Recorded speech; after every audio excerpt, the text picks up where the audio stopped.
like I can't watch American shows for very long periods of time. Like I tried the whole what is it called? The Power Book series or Power, but then Power. it became redundant to me. It was just like too much violence. I'm like, yeah, this is not it. I don't know how people still like, but I guess you gotta love that like criminal mindset. Like I wouldn't say criminal mindset, but like that whole rugged drug dealer, like type of shows to like watch it for a long period of time. Because I can watch like crime shows and stuff like that. Probably not for a long period of time, but because I've seen Breaking Bad. I saw the whole series of Breaking Bad, and that was a crime show. But it had like some moments that was intellectual to me. Okay. Oh shoot! Some of my friends in my Discord are watching Breaking Bad. They're going through I, the whole season, and the only I, reason he went through it because he was trying to watch Better Call Saul, and everybody was like, "Well, if you like Better Call Saul, you would like Breaking Bad." So he's just watching yeah, Breaking Bad. yeah, I love Breaking Bad. It was not like the typical, like it's not like the typical drug dealer. Like it's like one of those awkward moment type shows, but it's like how did they survive? I don't know why my phone just went off. This, say my bad. Say that again. Phone just went off. Say it again. You on mute. Why is it? Why is your Drake on mute like half the time? Because it's loud in here. They're Uh, like yelling right now. okay. Now, what was you saying?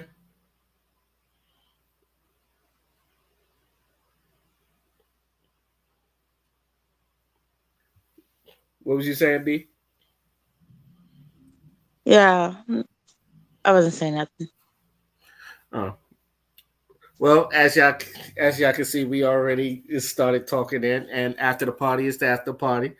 Welcome to the after party. I am your host, as always, Ray. With me, as always, the lovely Material Life, aka B. How you doing? Awesome. And yourself? I am doing well. I am doing well.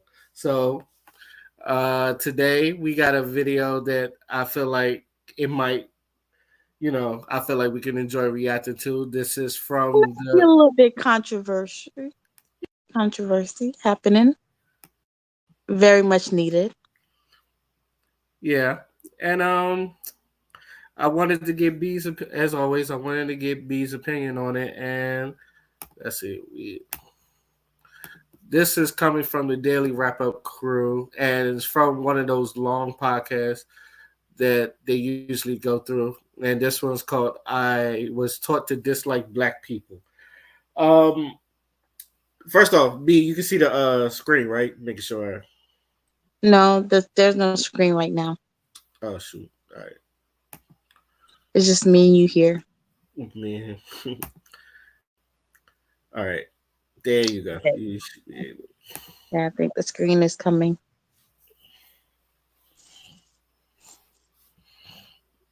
All right, you can see it now, right? Mm-hmm. All right, cool. How much time we got left? Yo, So You this can hear the obviously sound too. the videos from the Daily Wrap Up crew, and usually they bring a bunch of women on. Sometimes three, sometimes two. This time it's four, and this is coming from. I was taught to dislike black people, so obviously, I think one of them's Latin, and I think one of them's Dominican. So I guess we could talk about how many people of other countries has been taught to dislike black people. So, are you ready to watch this? B? It's an honest. It's I wouldn't say it's an honest fact, but it's definitely a a strong like separation between islanders and, as I would say, the Black American, or the Americans are black. Yeah, yeah, because especially like what it's funny because Father goes through this all the time when he where the foundation on Black Americans and sometimes the Caribbean blacks, we sort of have our, I would call infighting family feud or some shit like that. So as someone, it was real weird because even though I grew up black, I have a Panamanian background, so I have a little Spanish background to myself, but I just consider myself black. And I don't know if I see it a lot, but I do see it from other people, and then maybe I don't know. Maybe since I don't see it, I'm probably oblivious to it, but other people have seen it, so I've always tried to like respect their opinions on it. So Yeah, I was raised in a Haitian household in living in Miami, Florida during a very dark era of Haitians against Black Americans. so oh, so I, you I probably have a better. You probably went through it a lot. yeah, I seen how like the strong just blockage, like it's definitely dimmed down now versus like the 90s and the early 2000s, where it was like you'd say like Miami, Florida is like darkest eras, but it's definitely dimmed down and it's very much like more of like a small unity, but it's not really that big. Let's be honest, because there's still like this strong discord between Black people in general of like all race.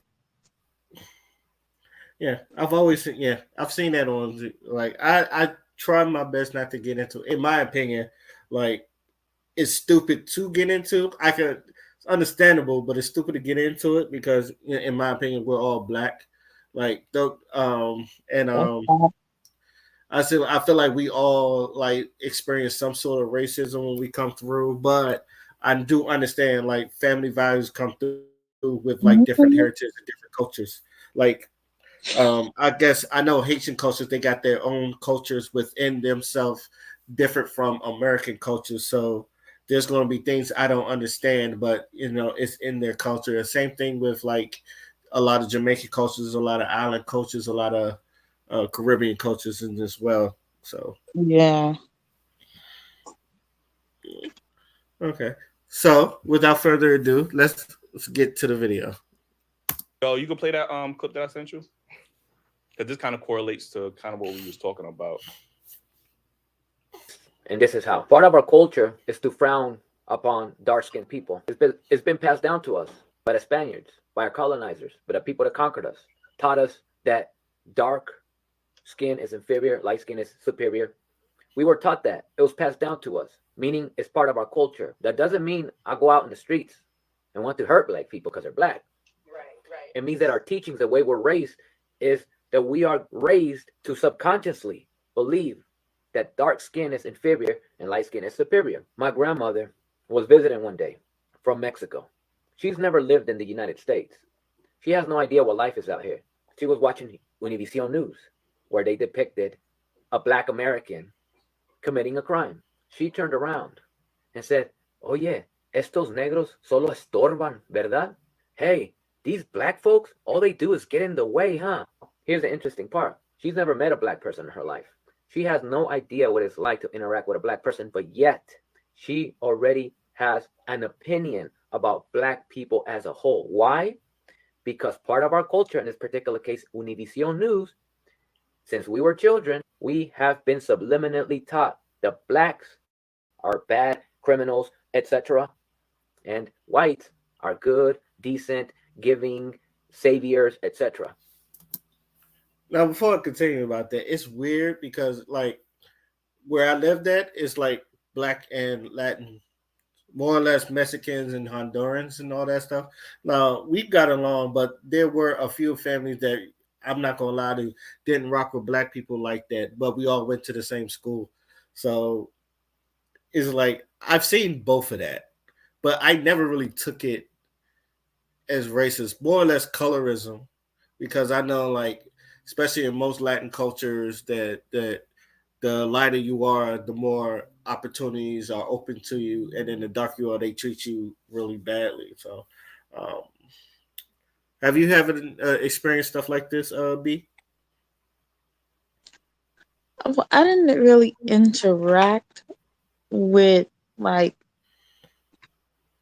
Hispanic people or Black people like as much as people who have more of like an integrated like lifestyle. Like Florida is definitely like it's not as integrated as people assume it is. I'm Is just, it's yeah, diverse, but everyone is in their own like corners of like Florida, like Miami per se or Fort Lauderdale. Like everyone has like they have their own little corners and like unless you was to go into a school that is like within the corners of certain like let's say like a Hispanic area, then you would probably be more diverse and see that type of like racism amongst like blacks and Hispanic that goes to like Hispanic schools. But I don't know. I went to a predominantly white school, but it had like I mostly hung out with more like black people or people like that were like me. And then when I went to all black school, I still hung out with people that were like me. So I didn't really, I guess, mingle with other races as often as people would assume. I guess because how diverse Florida technically is. you know what? That's actually surprising to hear that, because you would think Florida is like a big old melting pot, and at least that's how they describe it. It's like this big old melting pot. You get like at one point it's like Haitians, and then there's Latinos, and then there's blacks, and they just all living amongst each other. So y'all just be in your own bubble. Yeah, we don't we live in Florida. Yeah, that's true. But that's the same way. Like you know how in New York there's like certain like Bronx, and then there's like Harlem, and like like there's like oh these areas is mostly where all the Jamaicans are, or this is Yeah, where all like it's the same thing in Florida. Like we're just really like big, and we have like a lot of different you know cultures. Like you might have the Bahamians all living in one area, or like the Hispanics, Cubans, Puerto Ricans, Mexicans. Like they might not all be living like not all the Hispanics will be living in like, but they'll have like all the Cubans might be there, all the Mexicans might be over here, all the like Bahamians or the Jamaicans, like the Haitians, like they all have their own little sector that they've like coined as theirs, and they just all live in that like, and they like it's very rare that you really mix and mingle as much as you think, okay. unless you just randomly find yourself in the wrong section, but then you eventually move out. I guess I don't know. I don't know. We're pretty like I guess it's easier to just be with the people that understand you than to be bothered in the wrong area. Okay. All right. I see. Because as even because I don't, where I lived at, like I said, it was a gated community. So even like there was like one block, it was, and there's bunches of apartments. And anybody understand where 64th Avenue and Parkview Gardens is? They understand this quite clear. Like growing up, like there was a spot where like a whole bunch of Latinos just be at one spot, and then there was one spot where it was just like nothing but Somalians, and we called it Somalian Village, which sounds It was on the truth though. yeah, yeah, but yeah, it's just like all the Somalians stayed at one spot, and I guess they just had to hook up on that one spot, so it's just called Somalian Village, and then like I said, sprinkled around. It's just like blacks and Latin. It's like a couple Asians, like sprinkled in there too. But yeah, most of the times it's just like they stick to themselves. But at the same time, I would say I had a couple Latin friends that I grew up with too. That we just had talks. That's how I learned about MS-13s from a couple of Latin friends. So, let's get Wow. to the video. So I think the topic that I wanted to talk about was, can people be culturally racist? And clearly we got the evidence right there. Yeah. But Yeah. in y'all experience, do y'all see that as a thing? My dad For was. sure. Okay, For like, sure, he like- didn't like black people. Like, When I brought my first black boyfriend home, he was like, "I'm gonna bring you bananas to your baby shower," and he's the same color as my boyfriend. Which is Mm. absolutely 100%. unacceptable. In Puerto Rico, You say you gonna bring you bananas? Yeah, What that mean? because my Monkey? kids are gonna come Oh, out like shit. monkeys. Oh. That's out of pocket. And it's like the more he did that, the more I like black guys. I was going to ask you that because I do hear Spanish women, they have that same experience, and that kind of does force them to like go against the grain and be like, you know what, let me see what these black dudes is about, whatever their case is. So that was kind of your experience. Was like, okay, Absolutely. So what about y'all? Do y'all have the same? Well, I mean, are you black, obviously, but have you seen it in other communities? Do they look down on black people in your experience? I never experienced. Speak up, please. I never experienced that. Okay. But have I seen it? I might have to put closed caption on because she's obviously not talking to no damn mic. But I don't know why they didn't give her one. I don't think I think there's 4 people. I just don't think there's enough. Then again, when there's 3 of them, all 3 of them do have mics. But the funny part is the girl at the end, she don't really have a mic herself. So I don't know. It was just guesses they don't have enough. You got to get more mics. In school. Mm. I Okay. see that a lot in school, middle school, and high school. Like the light skinned girl was always the one to be like, oh, I'm that. You know what I mean? And the guys be like, yeah, she's. And the black girl would be looking for because she has short hair or whatever. We just talked about And that's that. why I we just said, talked is about it. Is it true that like guys like the lighter skinned women? Because you see it all the time. Like the lighter skinned girl is the one that gets all the more praise. attention. I could hear her I guess the girl that was on like this Hispanic one that's like Hispanic and black, or I could now hear her Hispanic accent. Like you could tell she's not just a typical, like she's not a regular black girl. She looks like a regular black girl, but when you hear her talk, you're like, yeah, she's not. You'll be like, oh, okay, she might be Hispanic. Yeah, she might be Dominican. But yeah. Have you ever felt that way though? Like people could be culturally racist? Oh, big time. Like that's not even like a question. That's like honestly true. Like it's cultural racism. Like it is deep embedded into like every culture, regardless of how people want to pretend that it does not exist, or like it's not really a thing, but it is embedded into every culture all over the world, amongst each other. Because people are like, oh, black people can't be racist. Yes, they can. It's like that, but it's like they can have some towards like other people, like other race and everything. It's bad. I would definitely say it's definitely in every culture, every race. There's a small bit of racism.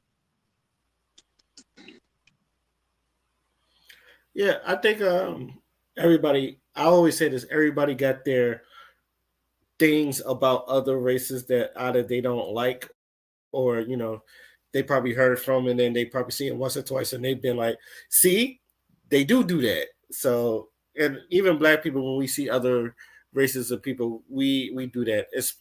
I think the difference is we're loud about it. We're very loud about it. Exactly. Like anytime when white people do some what I call white boy shit, black people, we the first to say, see, that's that white boy shit that I don't fucking do.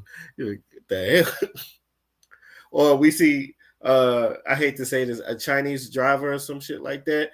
And then if it's a woman, we'll call her like Ching Chong, or we'll call her Chun Li or some shit like, and I'll be like, it's like she probably Japanese, and y'all calling her Chinese name. Exactly. I said it'd be funny, but it'd be fucked up at the same time. It's just like, I don't know, why are we like this? But I guess that's just I don't know. What about the whole light skin thing? Have you ever felt like you've been passed over because of your skin? I don't really. I never really experienced that. Like, I feel like I think for me, I guess since I'm in the middle, so it's like I can't say like I've ever experienced it. Like I know we had always had that like saying where you say like light skin girl can never do anything wrong. That used to always be the saying was like if she light, it don't matter if she ugly or not. If she light skin with pimples, all the other stuff, it don't matter. Like she the baddest walking. So I know like there used to be that little saying like light skinned girls can never do nothing wrong. But like experience like me being, you know, or like not getting something because of my skin color, never experienced it.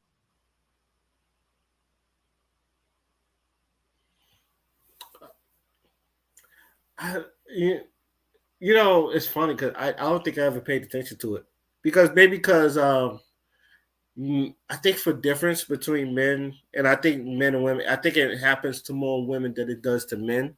So it's just that when like I've never felt like I've been looked over for a light skin. Now I know some women that did like a couple of brothers because they was light skinned, but at the same time, that never disparaged me. I guess I don't know. Maybe because That's probably true. We probably never paid attention to it as much as people pay attention to it now. Like, but then again, we can't really speak on it because it would probably be more for someone who was like dark skin, like black, dark skin black, versus like brown skin or or light skinned. You know, they could probably speak on the fact that they seen like somebody being, because they were dark skinned, somebody, but like we rarely seen people like I think I rarely.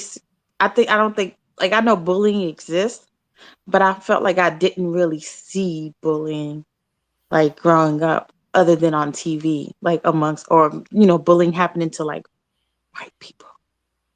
But I never really seen like I don't know. I feel like things that we just thought was just normal, like people clowning each other or like y'all all ranking jokes or roasting each other.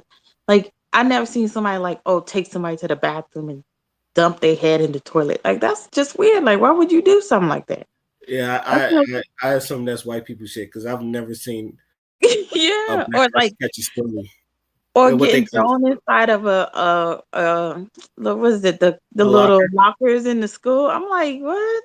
Like I'm like, why would you even allow yourself to get in there? Like or like let somebody like pull like constantly tug or pull on your stuff or like I don't know. It was certain bullying things that I only seen on TV and I was like, this can't be real. But then the era of social media happened and I realized, you know, this is really happening to some people. It just I've never experienced or saw it. And if I did see it, I would never allow somebody to just, go around being miserable. That's just weird. Hmm. All right, let's get on to the video.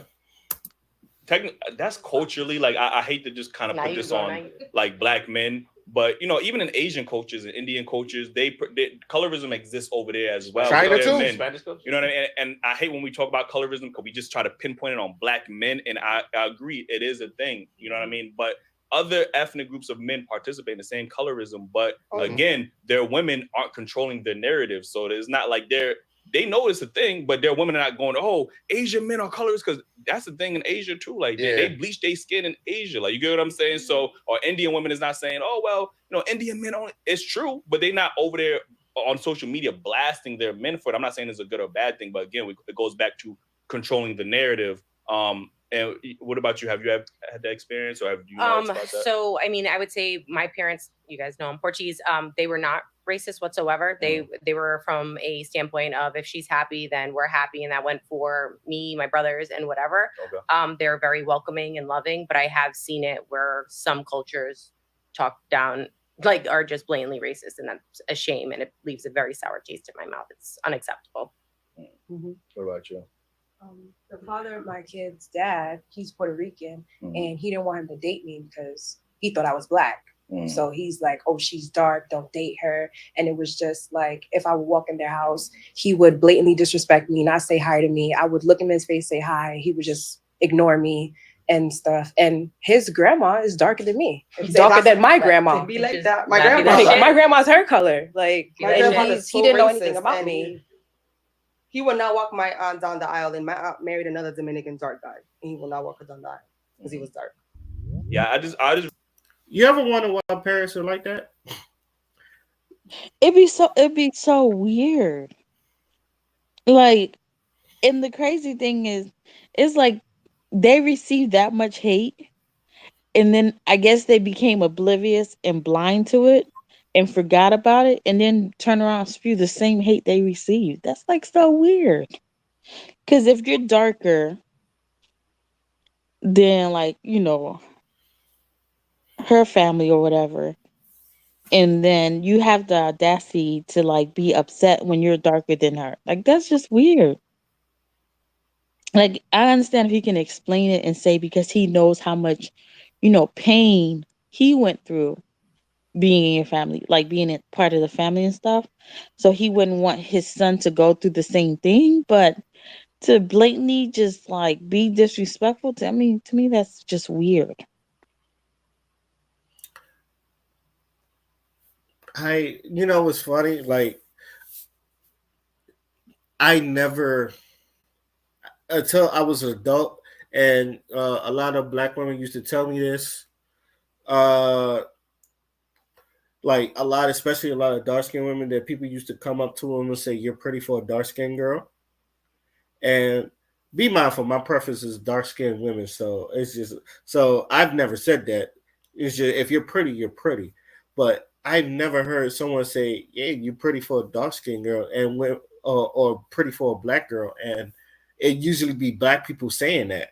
Like, one girl, and I'm like, it used to confuse me a lot. It's like, why would someone say that to you? It's just like, but there's a lot of people, I feel like they got some inherited racism that they don't know about. And it's like, it just sounds normal to them because, probably because their parents say it. And sometimes it just goes into, because I feel like a lot of people will say or do things because our parents tell us, but they don't really explain why. So when you get to the point where it's just like, some people ask you, like, why do you not like this or this or this? And some people, it's just like, I don't know, I get that from my father. And then, like, sometimes their father don't really know, but you realize it's been passed down for generations. So it's just like, you got to be the one to like stop all that, because it's toxic. So.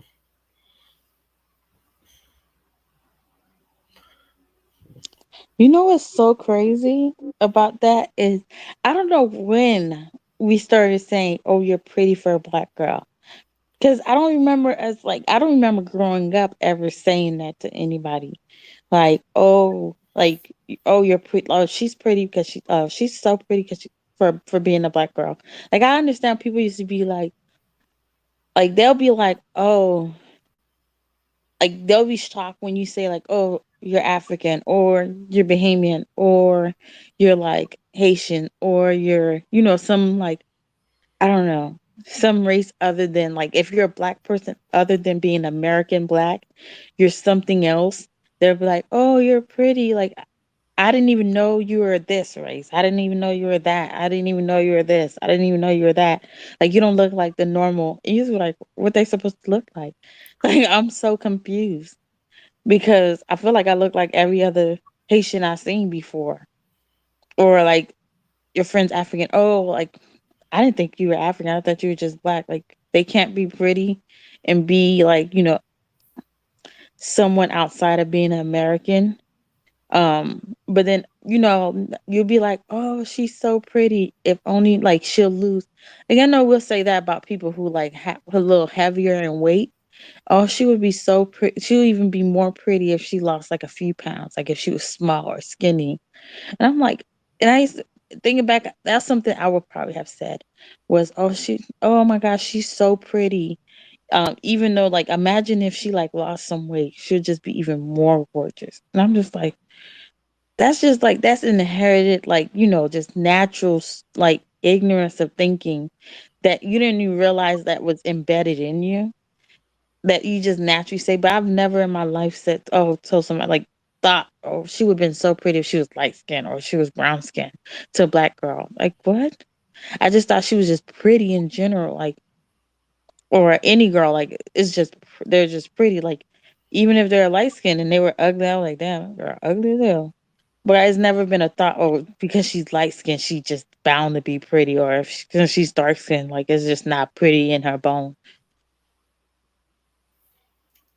Interesting. I've also now I ain't gonna lie. I've also said to a couple people, she'd be prettier if she was she lost a couple weight. But there's times where I've said like there's some girls that'd be like super skinny. That's like if she put on a couple of pounds, she'd be straight. I don't know. Would you consider that toxic? Would you consider that toxic or? Because I know it's like a lot of people refer to that as body issues. It's just like, and you don't realize it's like it's some things are embedded, like it's naturally, like it's our mental, like it's really embedded into our mental. It's bad. Like the thought that we like body shaming is because you have that European centric like look that says that, oh, these people are, everybody's supposed to look like this. We're all supposed to look like this. So when you see a girl who's in a healthy weight, who's happy being her size, and then you're just thinking to yourself, oh, she would be so much prettier if she just lost a few more pounds. Why? Like if she's happy, let her be happy. But like when you're young and you're like into like you're stuck into like what society deems is like accurate, and then you see somebody who's too skinny, you're like, oh my gosh, she must be anemic, bulimic. She must be like throwing up, or like it's so unhealthy. And like some people are really just that small, and it's just like you don't know what people be going through, but you just hurting them even more. I don't know. It's hero. Like Guess how much I weighed in high school? Just take a while, guess. probably like 100 or like 110. I weighed 99 pounds, and then I gained, and then I weighed 108, and they legit thought I had AIDS. oh damn. That ass. Girl, I cannot laugh with you right now. Because I was drinking Ensure because the doctor was like, no, you got to gain some weight and you're anemic. So they gave me a whole bunch of Ensure. I've never had a prescription that, they legit want you to gain weight. And no guys really was interested because I was not a big girl. So, I think a lot of guys, they go for that, big mama look when they're in high school. They're just attracted to that. But yeah, if you're skinny, they're not going to be attracted to you. Yeah. Only for like if you're acrobatic or some shit in bed, but that's about it. That's as far as it goes. I got so happy when I finally like went above 100 pounds. Oh, that's so crazy. Now I want to go back to that size because it's just getting out of hand. Because I was so small for so long, and then like I think by my senior year I was like 118, 124 by my senior year, and because I've been doing track and field my whole life, so, but I was also doing I think I started doing weightlifting towards like my 11th and 12th grade year. They started making us lift weights and stuff, so I started getting even thicker, like all over the place. But I was like, girl, and I still thought like I had definitely had some mental issues at the time because I still thought I was like so thick in my mind. I was really legit thinking I was thick. And then I look at some of my pictures back then. I'm like, girl, you look sick. Like, what is you talk? Like, I was nowhere. Like, only thing I had was an ass. That was it. I was not thick. I was literally sticks and bones. Like everything popping out. And I really thought I was thick. delusional. I was like, I should have got a mental check for body dysphoria or something. Cause like I legit was small as hell and didn't even realize it. And now I'm like, I want to go back to that size I needed. But it just didn't even look cute too. So I don't think I really need to be like 130s or 120s. Like I feel like I'll probably be good at like 160 or 150.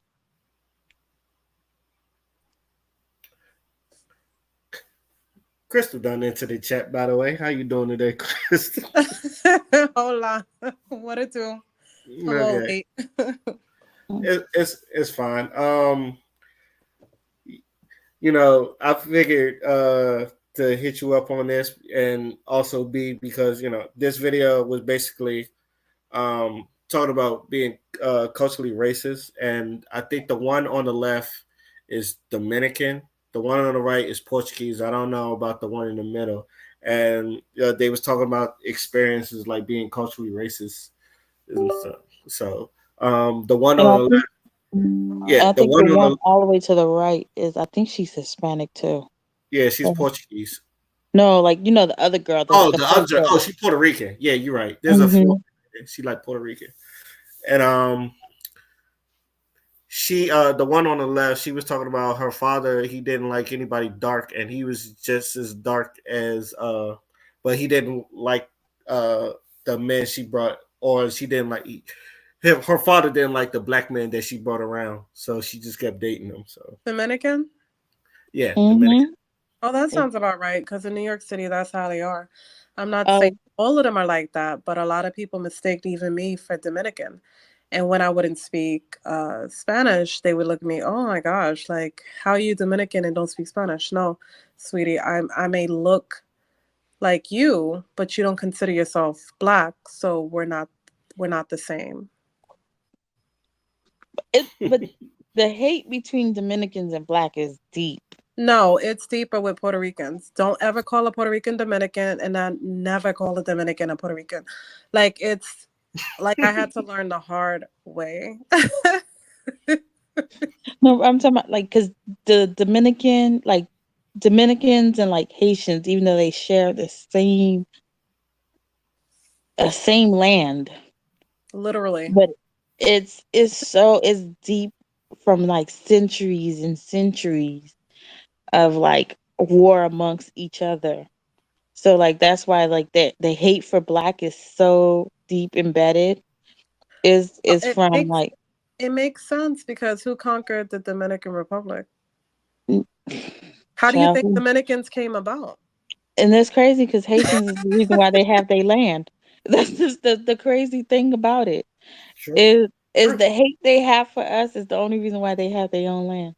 No, you know what I've came to realize. Again, I'm not saying all Dominicans are like this, but what I've came to realize in order for people to accept who they truly are, they have to love themselves.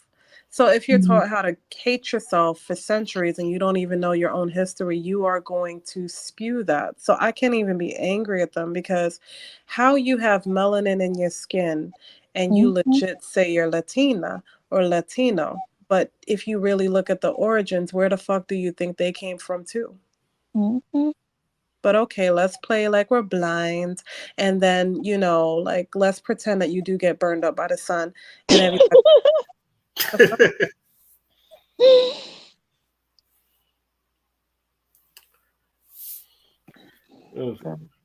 There is definitely some facts spitting there. All right, let's get to the video.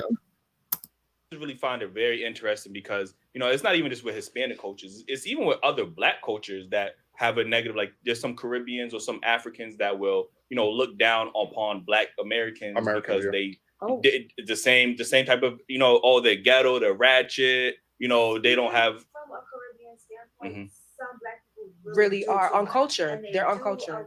No, but everybody do too much. Like yeah, but then it makes all of us look like we do that. That's why we get pissed off because it's like, why are you acting that way? You don't have to act that way. But Caribbeans do crazy stuff too. Yeah, Africans do crazy stuff too. It don't matter if you be Caribbean, Black, this, whatever. It's whatever you do. And whatever culture you are, you're gonna make everybody look like that. Because look at how we look at white people. We don't control the media. So when you say how we look, they're not talking about when people are doing crazy shit, when Bob robbing Walmart. They're not expressing or putting that on the front page. So when y'all look at this one incident where this dude might have done some fucked up shit and it's blasted all over, it's just a different thing. Mm-hmm. And Caribbeans and Africans go out their way to make sure when it's a black person that does something, oh no, he's Black American. Mm-hmm. He ain't Caribbean, he's Black. Y'all go out your way to make sure y'all honest truth.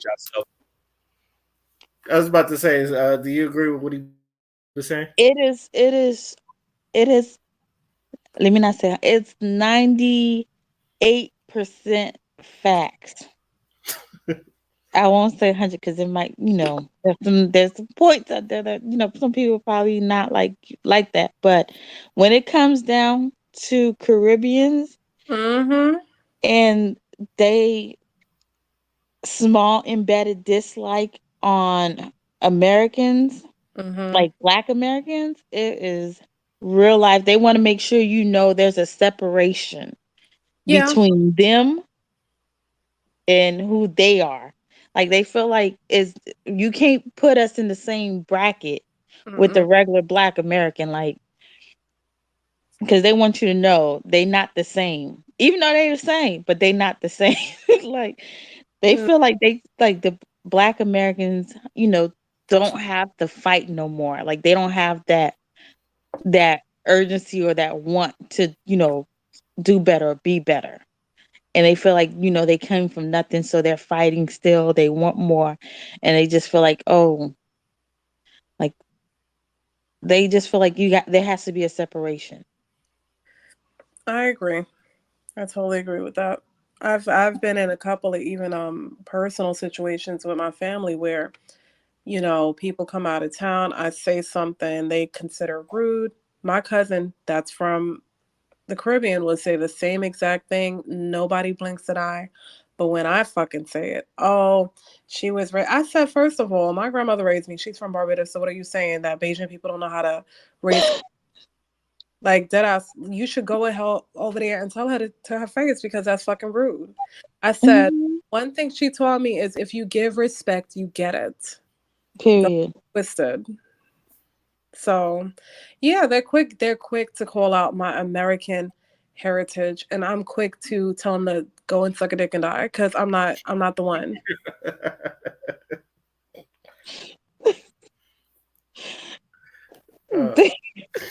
The way you just slid that in,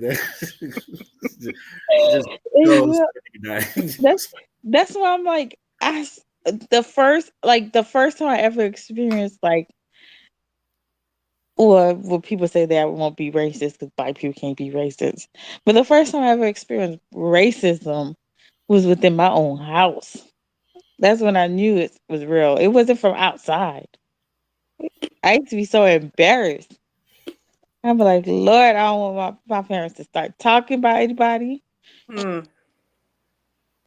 But it's not from half the time I probably don't know if an Asian person spoke racist on me or something because I couldn't understand the language. Or if a Hispanic person, because I didn't really know Spanish and stuff like that. So, but when Korean people talk in their own language and it's a whole gang of other people around that may not know the language, then you just know they must be talking about you. It just says, oh, they got to be talking about me, because why couldn't they say it in English?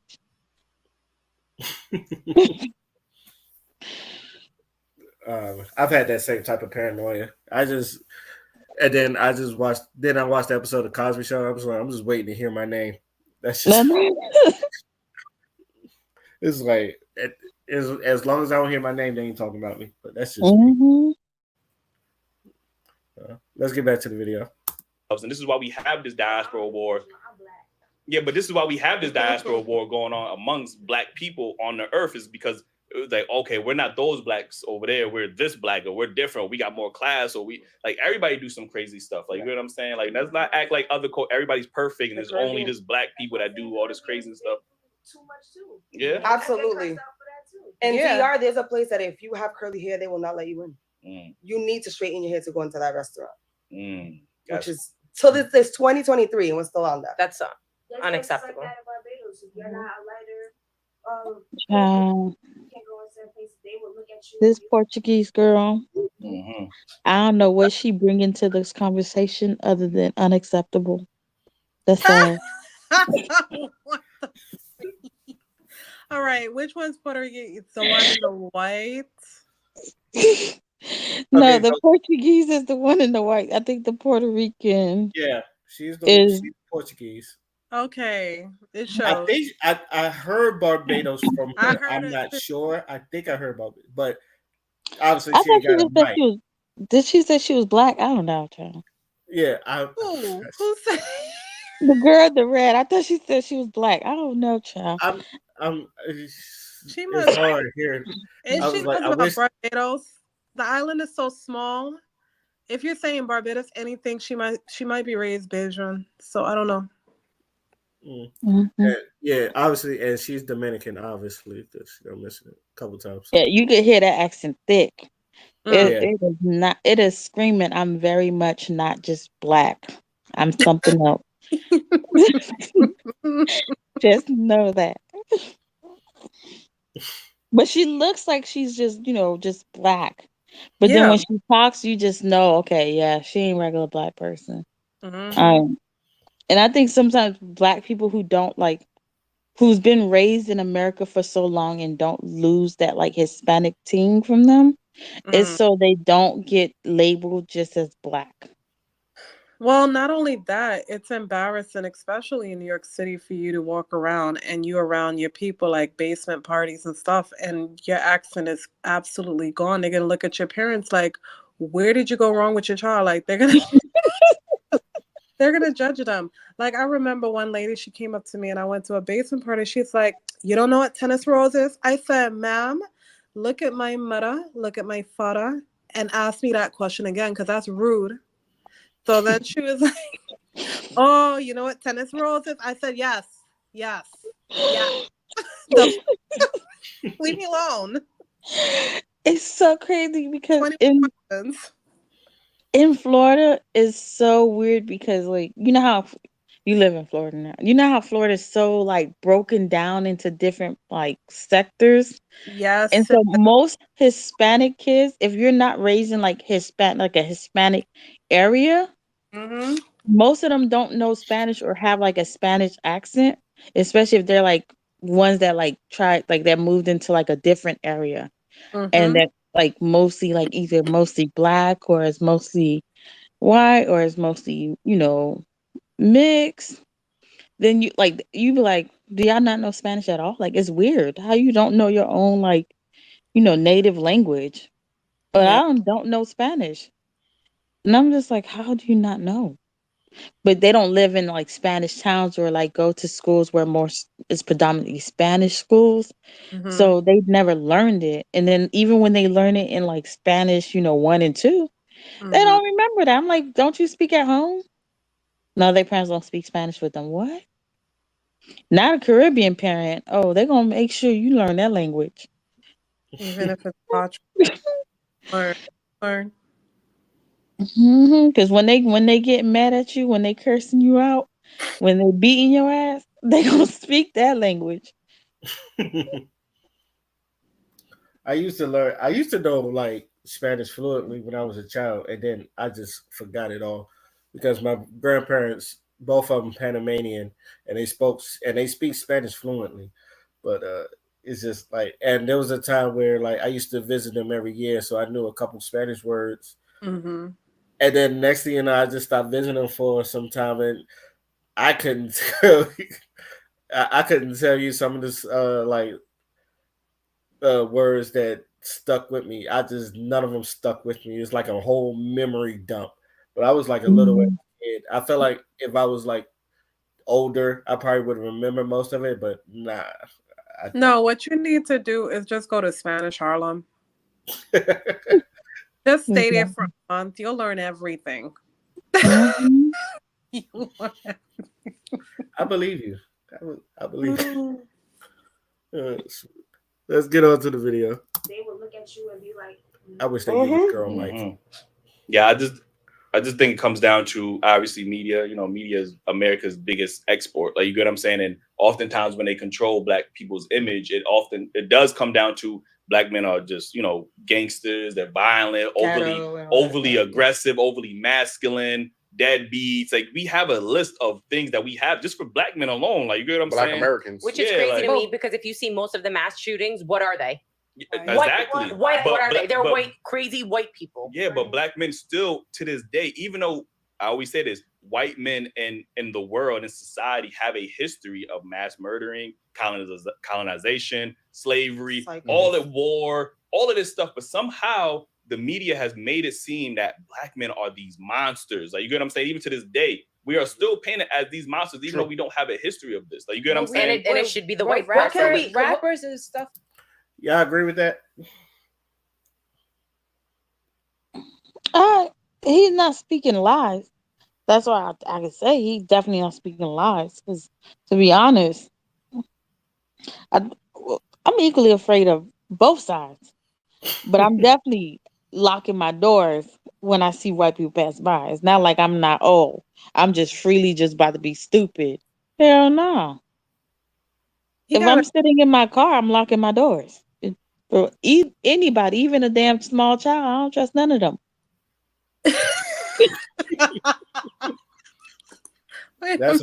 That's a paranoia for you. Nah, I don't blame you because the world is dangerous, but that's a paranoia for you. Kids be plotting. They be plotting. I'm telling you. They don't. You sat there, just let your door run free because you saw I was a kid. He opened your door, next thing a grown man running through. No, they all crazy. And then we done seen what white people can do. I'm not playing with them today. No.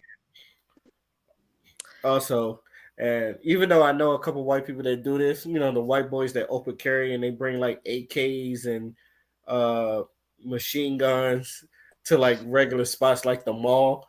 And it's just like, why do you have that? It's just, don't get me wrong. I'm always for the Second Amendment right to bear arms, but it's just like, what do you need to bring an AK-47 to the mall for? I'm telling you. Just doing stuff to be doing stuff. It don't be no reason behind it. Like, if I'm carrying a gun freely around, that's just giving me a reason to go to prison. That's it. Because the wrong move, I'm instantly shooting. It's not a assumption. It's instantly shooting with the wrong move. That's all. I'd rather not carry. Just to be, not for your safety, not for my safety, but for your safety. I understand a handgun. At least a handgun. At least you can conceal that. You don't have to let nobody know you're holding. But like carrying around a fucking AK-47 or M16 or any type of assault rifle, it's just like you overdoing it. And white people just like, it's my American right. I said, I understand that, but we're at a baseball game, sir. if you're gonna carry, you gotta be big and bold with it. Show me what you got. I'd rather you show me what. I don't want to be surprised. Let me know what you carrying around, because I don't want to think you just running around here normal, and next thing you know, I got 3 bullets in the back of my foot. I need to know not to come by you, because it's on you. I just think some of them do it just to try to look badass. It's just like, it's like I said, sir, it's like you're in a mall. It's like, if you think people is gonna walk up and fuck with you, then I mean, probably you shouldn't.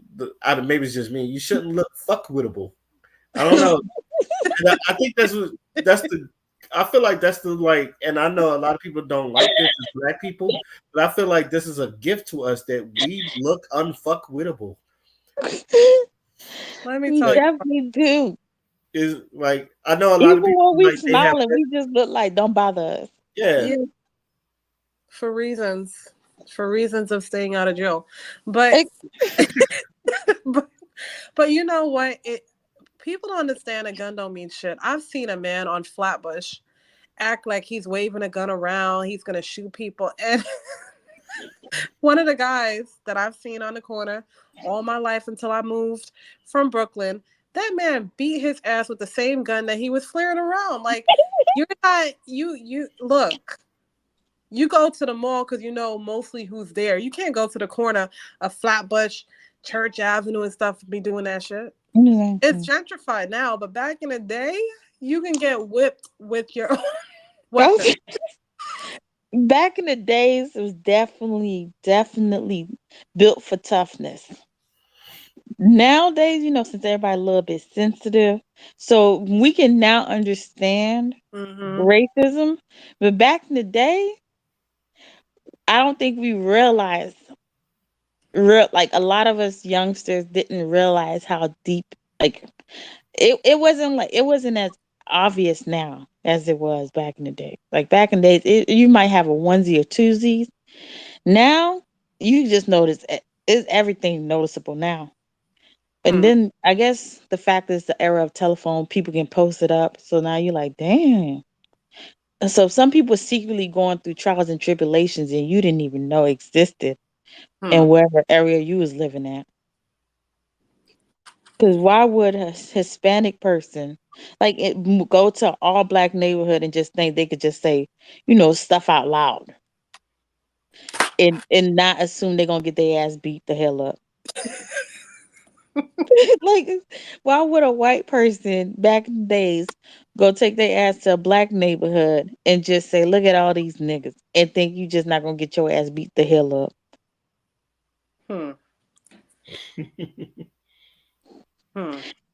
Like nowadays they can go into these these neighborhoods and just say crazy shit and be walking around freely. Because some neighborhoods still a little bit uncultured, but some neighborhoods definitely they be with the shit, and so they know not to go there. First of all, why would you? Jesus, I couldn't even go to visit my aunt unless they knew me, saw me on a constant basis, or they're asking me what's my name and who the fuck I know. You had to go there with somebody who was living there first. Exactly. And then you went there with somebody that lived there several times, about 10, 15, 20 times. Look, and then it'd be, she going to go visit this person. Oh, yeah. And don't accidentally go the wrong direction. Because now you going into different territories. I've had to have my aunt. I had to yell for my aunt to look outside to tell them that they know me. Like, she knows me. I'm her niece. In order for them to unblock the fucking door. Yeah. That's where Jay-Z used to be. That's where my people. And I was like, wait a minute. This some shit. And she's like, you can visit me anytime, hun. I said no. God damn. That's a lot. Oh shit. All right, let's get to the video. Like that don't help the situation She's Puerto Rican, by the way, and I like the Kirby hat she got on. But yeah, that's the one. I believe she's Puerto Rican. They're in the social media light, and they're portraying what social media is saying about Black people. Fact. If y'all want to change the narrative, why don't the people that's in the media start to act different? So you're comparing Future, rappers to a history, but they're putting on for our community. This is still our new generation. We want and mass and doing mass murdering is putting off his community. You're talking about you're talking about entertainment versus news, though. We talking about entertainment. That's the thing. Oh, pause it there. You see, that's the thing that irks my bones, not even my nerves, my bones. Like, it's so annoying when people tend to try and separate entertainment and media and news. It's all the motherfuckers on TV. Like, these rappers, regardless, I understand they're portraying this, thug culture, because that is definitely the people who listen to their music and stuff like that. But not all of them are thugs. And I understand your first, 2, 3 albums, after a point you gotta grow the hell up and try to like, raise people out of, that same mindset. So when they say, "Oh, it's the narrative," well, media can only keep on running this same narrative because guess what? All 95% of the black rappers or black musicians in the industry keep speaking on the same thing, and clearly that's exactly what y'all like and what y'all crave for. And even with Eminem, when he was a not black rapper, when he was a rapper, like his narratives or stuff like that. Most of his songs or things that were like really some of the top songs wasn't really talking about him killing people for real. So they're not gonna run around with the narrative that if more white rappers was rapping about this ghetto lifestyle they live, which we all know a lot of them live this ghetto lifestyle, because Live not a lot streaming is on. There you go. not a lot of these white rappers, especially a lot of the white rappers that become socially big, they don't have to speak about this ghetto culture. They don't have to speak about gang banging or what is it, this trap life or stuff like that. Because more than likely the media don't want that from them and they won't portray. But we all know, culturally speaking, white people have done some of the most criminal acts. So but I'm like, why do black people continue to have to spew that narrative out? And then the media turns around and continue pushing that narrative out. And then the law offices and judges and DAs and keeps on locking up these black people for words that they say or actions. I'm like, when can we have like a regular, like more like Kendricks, more of like culturally aware rappers being big names, and then we can change the narrative. It starts with us. And I felt like they was just like, oh, we can't have, black rappers or black artists, like even like the female black musicians, like the girls, they all have to be talking about pussy popping.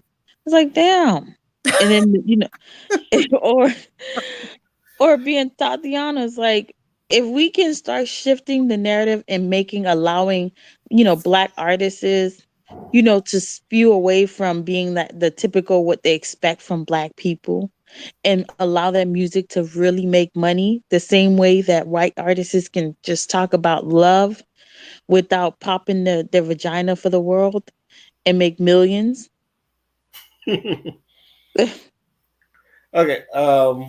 Let me ask you this question, because I know Cardi said there are, because a lot of people got on her about her content, and she was like, there are rappers that do rap about real life stuff and not rapping about their pussy every other bar, but y'all don't listen to her. So would you say it's the rapper's responsibility, or would you say it's the consumer's responsibility?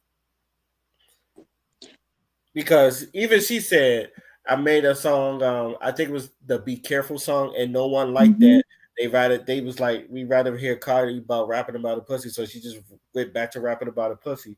But she also said she also shouted out the dope rappers that don't rap about their pussy all the time, and they don't get as much love. So what would you say about that? It's well, because consumers is the one that's buying it.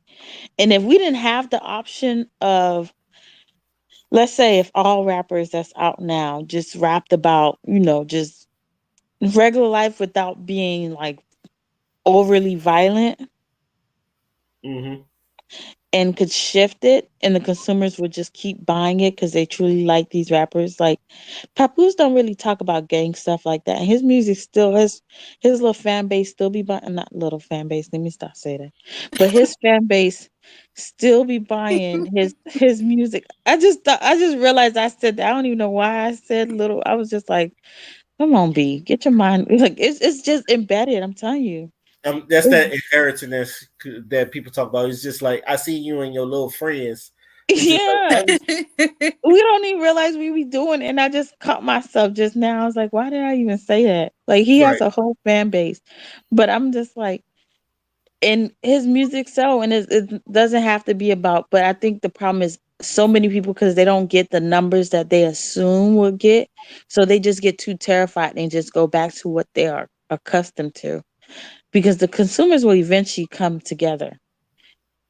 But the thing is they want these like big numbers, and so they're going to stick to what gives them big numbers and don't and won't shift, and that's how it just stays or how it is.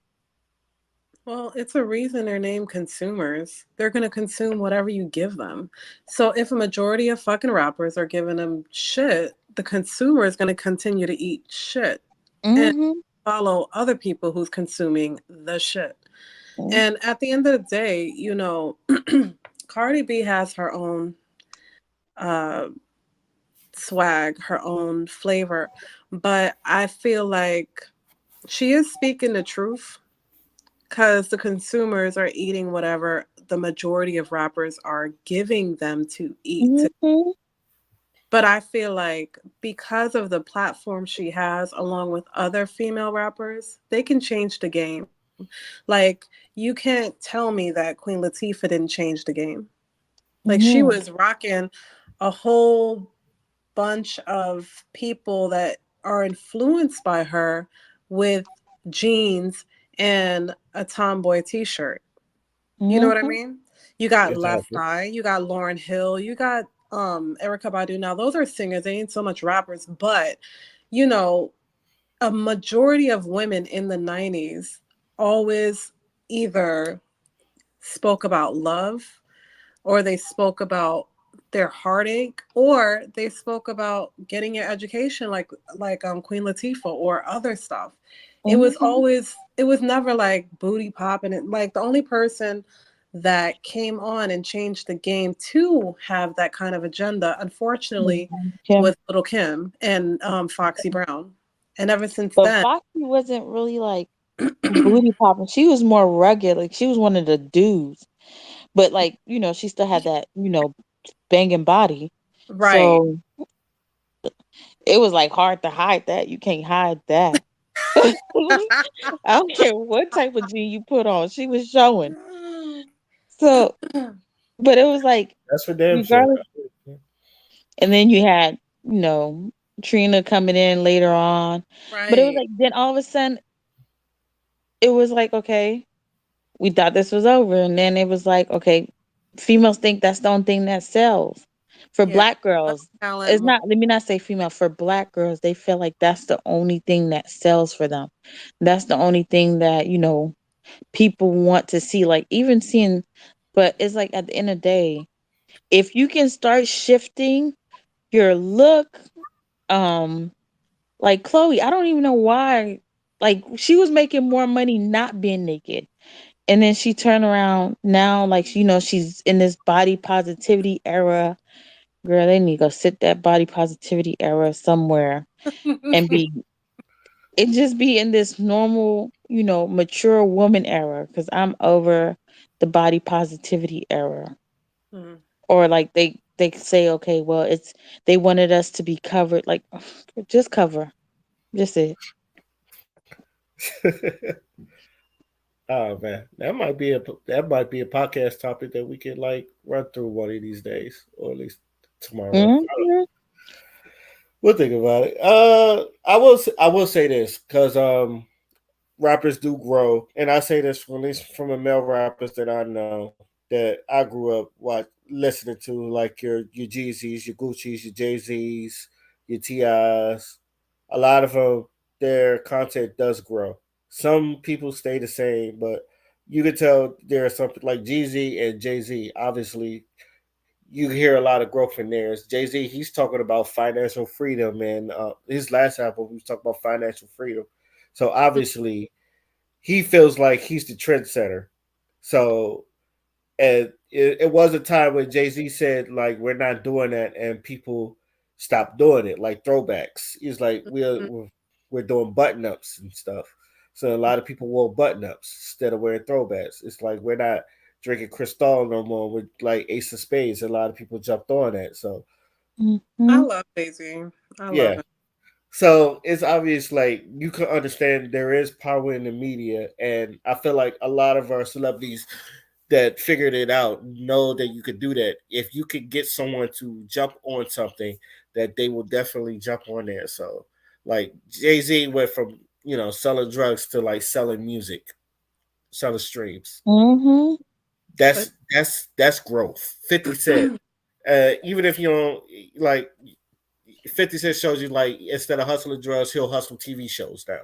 Like you go like those with the hustle mentality always know that you with enough fame and enough power in the media, you could sell anything, and if you make it look good enough, they'll buy it. So I think the problem with a lot of these new artists is they're not willing to lose the source of income they have now to revamp their image.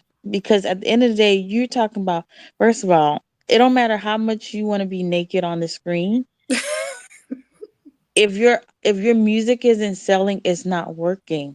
And the thing is, parents don't want their kids, and that's the honestly truth is kids are the one that's getting these parents to buy these songs. That's why these other kids, like these white artists, parents are able to buy albums for their kids to let them play or get the music for them and stuff like that. It's because it doesn't have a lot of curse words. And for Black people, because we've been like wired wrong for so long that they're not thinking that. They're like, well, if we lose, let's say 10 million today, they can't see the 50 or 60. Oh, that was a topic we talked about one time. I think it was like Amber Rose and some guy, and he told her like, if I told you like you could make 30 million just to be covered up, and I'll give you give you 1 million to stay, uncovered, but you can make 30 million later. Like they wouldn't even see that. I remember it was a topic where Amber Rose went off on the dude because it was about the whole covering up thing. Yeah, I know what you're talking about. Mm-hmm. And that's the thing. Like these new artists can't even fathom the thought frame of that you can make way more, by at least conforming. The fact is, this is a job for you, but because we've been like wired so backwards, especially in regards to like Black people, we've always felt like, okay, we're combating or we're fighting everybody. And so, the little thing we can gain, the little numbers we can have, or the little first we can have, just makes us feel like, something's going right. But if it's not working, then you need to conform and realize, okay, you're at a job and you might need to, you know, conform a little bit, at least to get the masses together. I don't understand. Half of the women back in the 60s and 50s and even damn near 40s, like Lola Falana, it's a woman that looks similar to Halle Berry. I forgot her name. I can't believe I forgot her name. I'm always repping her. Anyway. Dorothy Dandridge. Thank you. Oh my God. That's embarrassing. Oh, I'm almost. But those women look beautiful and they're covered up. They look more beautiful than the women, no offense, than the women that are half naked today to sell what they're selling. It's a mysterious and beauty to them that can only be now captured with pinup girls and all those other, 50s, 60s type of women, 70s even. What's the difference? The difference is one had grace and the other one don't even know what she holds between her legs. She gives it out for free through pictures You know what I mean? Mm-hmm. So it's just sad. This whole era. I just wish that we can just rewind the hands of time, and so women could have more grace about them, their career. Nobody's gonna take you seriously if you're putting your pussy on the gram and your pussy in media and selling CDs. Like, why do you think they're picking it up? It's not for your talent, for damn sure. Because what are you showing? And I know I spoke about this on the podcast, but I'll just say it again. I never was a fan of see-through clothing to begin with. I don't care who wears it. I always thought I just think it's tacky. So that's just always been my appeal. I don't care who's it. It's like the closest where I've seen where I'm like, okay, that looks like something was Beyonce's, but hers has like a gold and it has like the little body. What's it called? I call it a girdle, and so it's not, and it I doesn't know look. exactly what you're talking about. Her Yeah, little you couldn't see nothing, child. She probably had on a nude bathing suit underneath that whole thing that was from her damn neck all the way down to her damn toes. yeah, It just had it was just a bunch of like rhinestones or something on top of like a very net like same color like skin color thing. yeah. She was the closest, but other than that, never been a fan of see-through clothing. But let's get on with the video. Okay, so entertainment. So okay, you want to use entertainment as an excuse, and which can be understandable. So then we can use entertainment to validate why Black women are seen as these objects, sexual objects, because y'all are twerking, y'all selling the pussy, y'all doing all this. So we can use Y'all rapping about that same shit. Y'all rapping about the same thing. Like, you get what I'm saying? At that Like, point, it's all women doing that at this point, right? It's not just Black girls doing it. It's Yeah. everybody. So, I okay, bet Spanish girls twerk more than Black girls. you're quick to say it's all women, but when it's Black rappers, then it's not No, all no, no, I rappers see or it- all entertainers. No, like, I see it this way. Like, if you see a white successful person, they're out here buying the block, they're building businesses, they're putting the people on. We're not doing that. For example, Cardi B, I love her to death. But Cardi, she got 10 cars. She got 10 cars and doesn't even know how to drive one. You'll take those 10 cars and build up the Bronx. And Jay-Z, put you up always talking communities about for your Brooklyn, for your Brooklyn people. that. You never came to Brooklyn and built one thing. You And got Rock Nation, a lot of all the times, this like, stuff. we're literally like we're not aware of a lot of shit. Me and her talked about how she grew up in high school and how I grew up in high school. And it's Completely different. completely different, and that's fucked up. And it So shouldn't be my that thing way. is, I don't want to be like, oh, the excuse like I grew up in the ghetto. If I made it, I need to keep putting people on and putting my and Yep. building up my block. But we don't do that. We buy 10 cars, a mansion with 14 freaking bedrooms, and it's like, for what? To prove what? To who? yeah, but And Look then at it Mayweather. comes down- but- and You then don't it even know comes- how to read, and this man got like, why? Like, sir, like, go build up. I don't know. I can't stand that. I mean, Yeah. Mayweather. I think that puts a good question. Should we be relying on celebrities to like fix the hood? Hell no, them niggas don't For fix shit. the 10,000th time. Father done No. entered Father done into the chat. What up, Father? I don't rely on celebrities on nothing. Them niggas don't give a fuck about nothing. They can't do nothing. They is useless as hell because they can't even think for themselves. They are nothing. Allow me to also co-sign what my sister just said. Nothing. And I'm going to explain why. Malcolm X even said the same thing back in the 60s. He said the very same people that are like the celebrities and the people like that, those are the people that they want representing Black people because those people can be bought. They don't get the scholars. They don't get the people that actually went to school and actually went there with an Afrocentric line of thinking in order to empower and liberate their people. They want celebrities in the forefront. They want the OJs. They want people like Bill Cosby and them to represent Black people because those people can be bought because their money comes straight from the power structure. So if there's ever a case, and we saw this with Kyrie Irving, we saw this with Kanye a little bit, but he's starting to get his footing back and stuff like that. When these celebrities speak on Black issues, the problem is most of the time they're speaking in positions in which their access to wealth can be revoked at any time. That creates a conflict of interest. That's why, like, they will say shit, but they won't say the whole thing. They'll only say things to make it appear like they are in support of what the black community is thinking, but they'll never go fully in. Like, for example, when was the last time you ever heard a celebrity endorse Louis Farrakhan?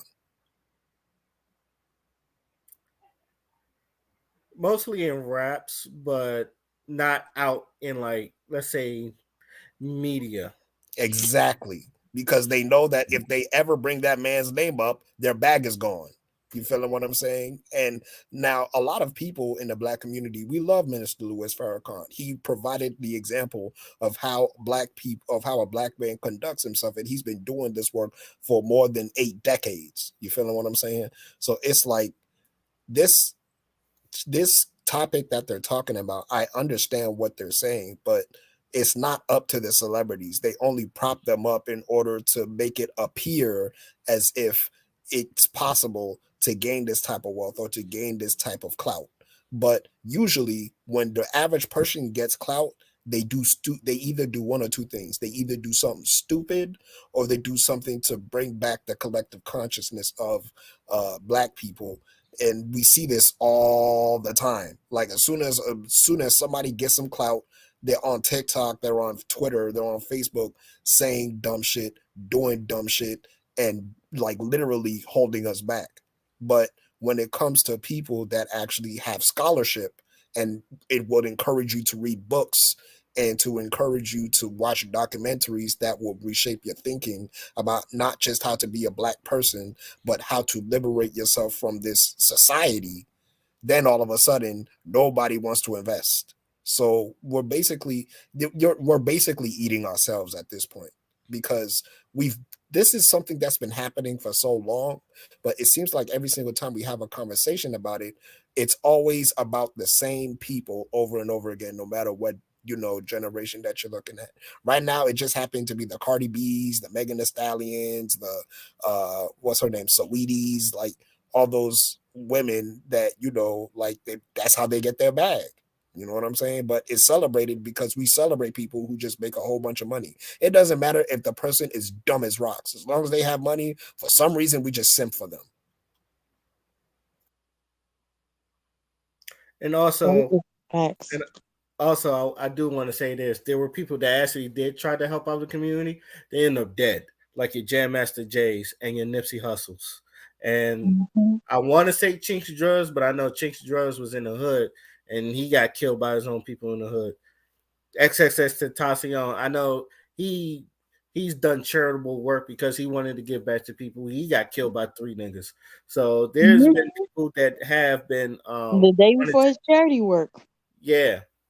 And there's been people that wanted to show love to the hood. They come back, and sometimes the people in the hood be the one killing you the most. So when people see that, it's gonna stray them away from helping out the hood. And I know there was a couple people, Mo 3. I don't know if y'all remember Mo 3. And he was like, fuck the hood. It's like them niggas ain't do nothing when my mama was struggling. And it was just like, he's like, the hood ain't helped me out. So why the fuck do I need to help them? I know there's a lot of people with that type of mentality. So, well, I get it. I mean, the only thing rappers should do is buy up the property that they do that all the time. If you're really about making the hood better, don't look at the individual people to keep it real. Be sure to buy up the properties, buy up the bodegas, buy up whatever land is there. What you think they do with gentrification? You know what I mean? And the people that are constantly like, if you buy a building in the hood that you came from, and it's like a trap house or something, you've already upgraded the property value by buying it and redoing it and getting those motherfuckers out. So that's what, helping the so-called hood. It's not going to be a hood anymore. You're actually going to elevate the people that are willing to be elevated, because I know a lot of people, even in Brooklyn, when it wasn't gentrified, that would pay their bill every fucking day. They were part of unions and stuff like that. And the only downside was they couldn't park their car without, putting a whole bunch of alarms on it. They couldn't get to the door without a whole bunch of guys smoking cocaine or whatever have you, and being there every day with no job. They had to jump over them to get to their fucking door, like shit like that. If you was to buy up that property, keep the stuff the same and raise it just a slight more to get the others out, you're good to go. But nobody's really looking at the business aspect. They're looking at the individual. They be in their feelings on an emotional level. So then who comes in and takes all the properties? They don't give a fuck about if it's the hood or not. All they care about is the property taxes that they're going to get for saying, okay, well, we lost out money on this building, so you're going to get money back on taxes. It's a monopoly game that you definitely play. Huh? And that's facts. You think those places that is just sitting there in the hood and nobody's living out of them, who you think own those shits? They're getting taxes off of that for just sitting there. Exactly. So they gotta play talking about business tax, girl. That's a whole nother topic. Because I'll tell you, I go to a restaurant, the food bad. Ma'am, what's the next? I don't like this. Give me another one, and don't put it on my check because I know how it works. You can write that as a loss, especially all them food that y'all don't waste it for the day is another loss. So take that off and give me something else that's better. That part. But then people be like, "Oh, y'all just causing some." No, it's not causing problem. It's just knowing facts. If the food is disgusting, why would I keep eating it? Okay, well, it's the reason we have Karens, right? What do Karens do? They act manager. So when you're not Karen and you're a Keisha asking for the same shit, it's a fucking problem. And I understand. I understand. What's wrong with that? So I'm like, man, we're not. First of all, I don't expect nothing from these celebrities. Not a single damn thing, because I don't trust none of them. They don't speak for black people. They not of black people. They were black people at this point in time. They whoever paying their check. So I don't expect nothing from them, but to mind their damn business and leave us black people the hell alone when we fighting for our black cause. Because don't come in there at the last, like the third in right before we hit home run, and then want to bring in your 2 cents and turn the whole thing upside fucking down. Because that's exactly what happens. Because if the people who's paying your paycheck automatic, like the baby, how they cancel him real quick, shut down all his little ventures, his next role, and boom, he had to fix his face. Well, and that's exactly what happens with these black artists. Once the people who's paying your checks and who's giving you these monies shut you down, you can't be of no assistance to nobody. So we're not asking them to do anything for us. They don't know how to deal with money. Exactly. It's the only one that did it right, and even then, it's a little bit shaky. But at the same time, no, bro, it's all the way shaky. That nigga is struggling. He was bold. I think he went to go taking that medication. He calmed his ass and sat his ass down somewhere, and then picked another white girl to go ahead, reestablish himself. Case clone, whatever. But anyway, saying like these rappers, when they say I ain't going back to the hood, it's because they don't even know what to do with their own money. These guys be right back in the hood with the way that they deal with their own money and allow people to really make them their financial slave. You know what I mean? It's not even kind of sad. It's just flat out sad because you're just working a high price 9-to-5 job, just more exposed. That's about it. Not even a good retirement plan. One thing I will say that I liked was the Dominican girl said was, one thing about Hispanics is they gonna bring one of theirs up. And I wish for black people we would do it so often. Like if you see an available job and you know a friend that could definitely do it, or even if they can't do it, but they one of those hard charging, like willing to learn people, most like Hispanics, if they, let's say they get a construction job somewhere and they know their friend ain't working right now, they'll tell you, oh, I'm gonna tell my boss you should come over here, apply for this, boom, boom, boom, and boom. Next thing you know, their whole family up in the construction company. Black you know people, what? they get a construction job somewhere, and they know they nephew, they uncle, they dad, they brother going through it financially. Mm-hmm. And but they won't be like, oh, you can just go talk to the manager.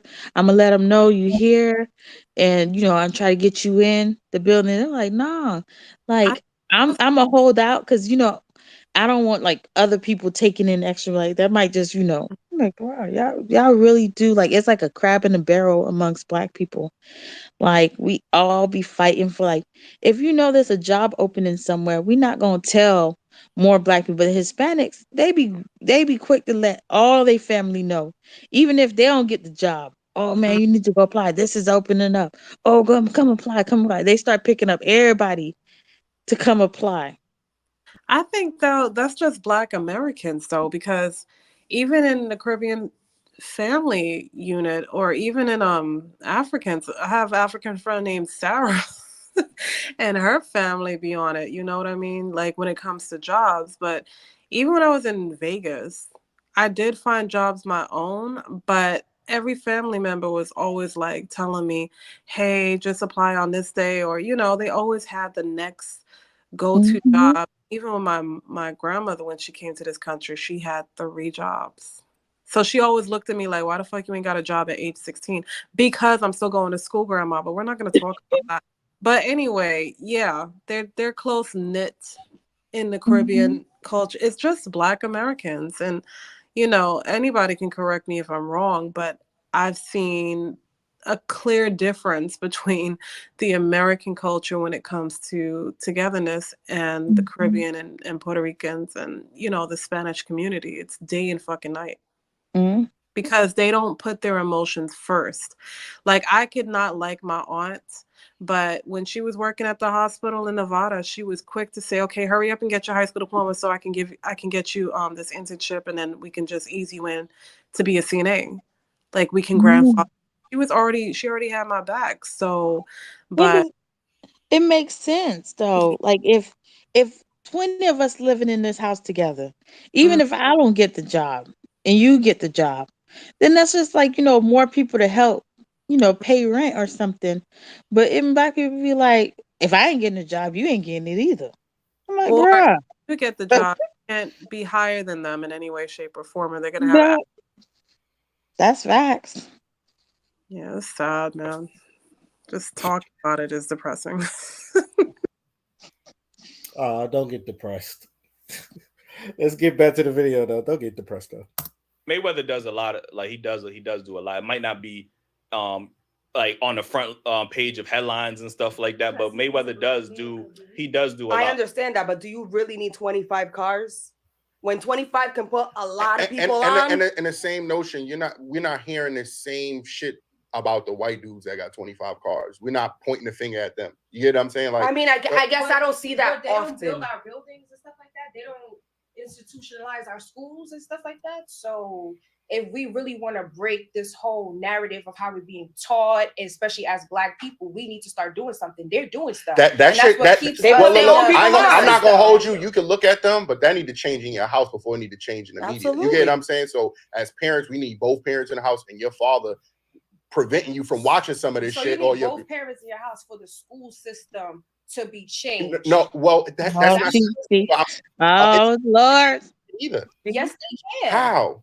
Yes, they can. I mean, Kanye built his own school. They could put different books in the school that have history. That's not propaganda. Kanye, he built his own school. You're going public schools. It's not necessarily that easy. You can't just. It's not that easy. It's not that easy. Well, we gotta start somewhere. Before it gets, I know, like, what y'all got to say about that?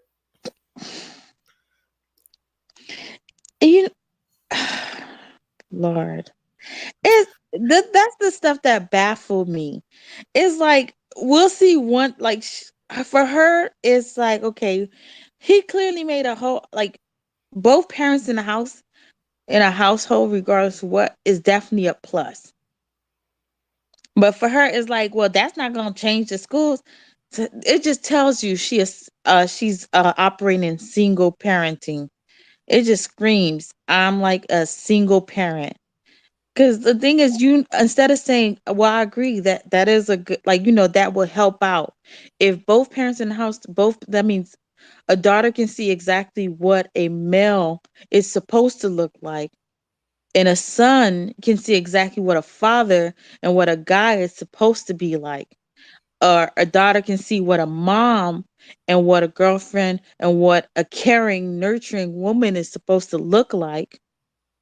And the son can see exactly what a woman is supposed to act like. And then when you get to school, your child is being educated. Then when they come home, they're also being educated, and they're seeing that if they can speak on it, and y'all can break it down, both perspective. But like when you automatically say, well, that doesn't change, there's everything correlates with each other from a parenting standpoint versus in a school. If both parents, yeah, I understand, is doable. Single parent households is definitely doable because we're doing it. People are doing it. Society has been doing it, not just on the black side. But I feel like for black people, when you automatically say, well, both parents, they automatically go into like this like fight narrative instantly. Like you're bashing their parenthood. But the thing is, racism for a culture standpoint, like those are things that we need to break so that other, like, other cultures, when they see us, and when they, like, create this narrative of what they expect or what they think of black people, these things can be shattered because that's not what it is. Well, that's not what it was, because it is what it is.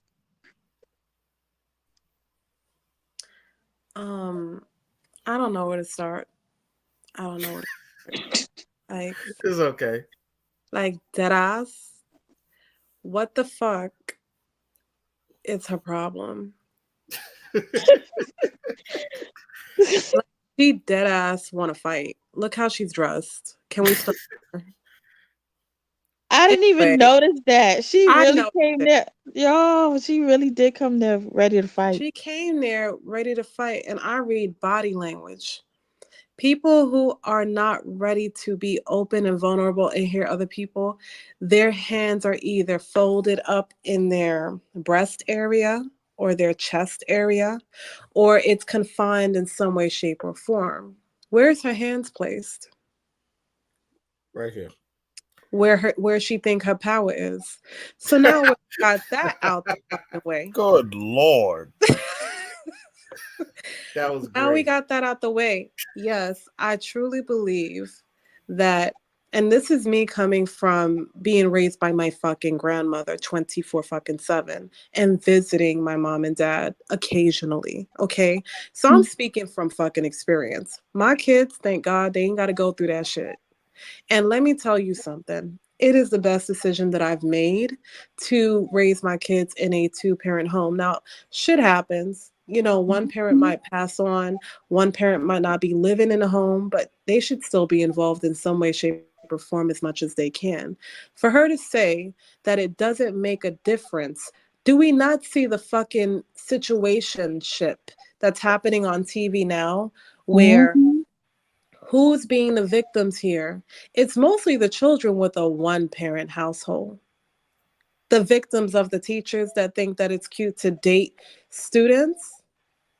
You see, you need both eyes on children to see their behavior change and stuff like that. In order to change the system, you do need females and males that have children going to the same school. You need voices, you need participation in those school systems.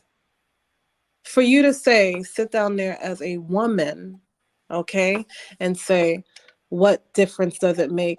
Then you really don't know the development and mental stability that children need when they do have two parents is better than one. Mm-hmm. And it's not on an opinion type of shit. It's on a scientific type of shit. It's in a development. If you go to college and you go and take an early learning childcare class or whatever, something that shows the development of how children's brain develop, you'll see how important it is for the father and the mother to be in the home. Because I've met children that didn't have a mom in their fucking house. Mm-hmm. And they were distraught. Every time there was something going on with where the mom, oh, my mom died of cancer. So they feel less than a fucking person. So at the end of the, exactly, united we must stand. If you feel that in any shape or form that it doesn't matter, ma'am, please do not reproduce. Mm-hmm. Sincerely. Yes. The fuck? No, she's right, because people have children every single time with mentalities that are not like consistent with raising a like stable home. These people live and thrive in chaos, and that's how they've lived their lives all up to that point. And then all of a sudden now they have children and they don't even really check to see if the person that they're having sex with is someone who is worthy of a long-term commitment. And they do this shit all the fucking time, and they wonder why their kids come out so miserable whenever they grow up, because you didn't raise them in a proper home. And with that type of mentality, you bring children into this world and you fuck it up for the rest of the community, because you didn't have the foresight to see that the way that you were raised and the way that you deal with your issues is not the way to raise a child to make him a upstanding member of society. So you're basically going to doom your child to a life where they are always constantly going to second guess themselves. And not only that, I don't think that's even the saddest part. The saddest part is that that child is not going to know what a true village is, because their parents are going to be the gatekeepers. Their parents are going to gatekeep them away from people that know what's best for them. They're going to gatekeep them away from the elders. They're going to gatekeep them away from like communities and from environments that are going to help that child thrive. You feeling what I'm saying? That child is going to go from the home to school to home where none of the parents are home. So he's going to be raised by the streets. So he's going to fucking get tips from the other children on his block that also going through the same thing. And so the cycle repeats itself. And then they sit there and then they twiddle their fucking thumbs 30 years later after their kids need therapy and their kids are fucking bawling their eyes out to them talking about, you neglected me as a child. It starts with situations like this. You feeling what I'm saying? So it's like, if you're going to have children, heal your fucking trauma and be very selective about who you're sharing your body with, because it's getting to a point where we're literally getting ridiculed and we're literally getting ridiculed for the way that our children behave and the way that and like the path that they end up in when they get older. Mm-hmm. I, Material Life, approve this message. I like that.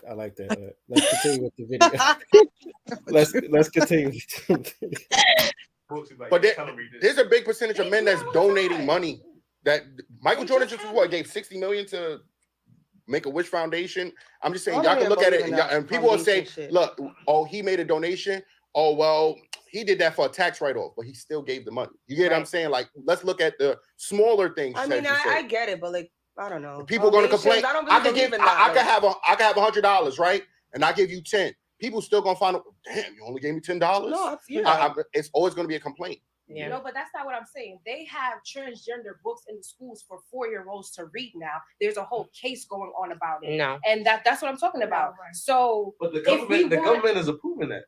They Exactly. want to. But who's buying those white men? You saying white people are buying those books? So who's buying those books? They're in the schools for little kids to read about being transgender and stuff. They have to read them as their curriculum.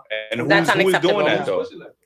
This is going to be a topic, by the way, but I'm gonna let him finish. Exactly, but that's what I'm saying. We haven't sat down to push anything for ourselves. So how do you know if it's gonna work or not? They sat down and pushed that for themselves. So that Yeah, they didn't have to yeah. push Yes, that. they did. They No, sat they down in the didn't. board. They That's have why they power. going to trial now. The They LG actually sat down in the board and reviewed these books and said these are what we're gonna have these kids read. The LGBT community got the world in the chokehold right now. Whatever they say is going. Like they And, don't. it's more diverse. It's not just black and white. It's not just black people. A You lot talking of about people. exactly. You talking about one culture trying to put something that's going to be a lot harder than. So our culture doesn't have the world in the chokehold. No, hell no. So people are not going to get BBLs and stuff like that because we don't have culture in the chokehold. Entertainment. You talking about entertainment? Oh my Lord. A big part of us right now. That's a big majority of Ray, is because What you guys say, B? I'm convinced homegirl is delusional and she needs to get a mental check. Like real mental check. Cause I'm so confused how a Brazilian butt lift. First word on a BBL is Brazilian. Butt lift. Have she came to the mindset or the thought concept that we black people got the world in a chokehold about getting BBLs?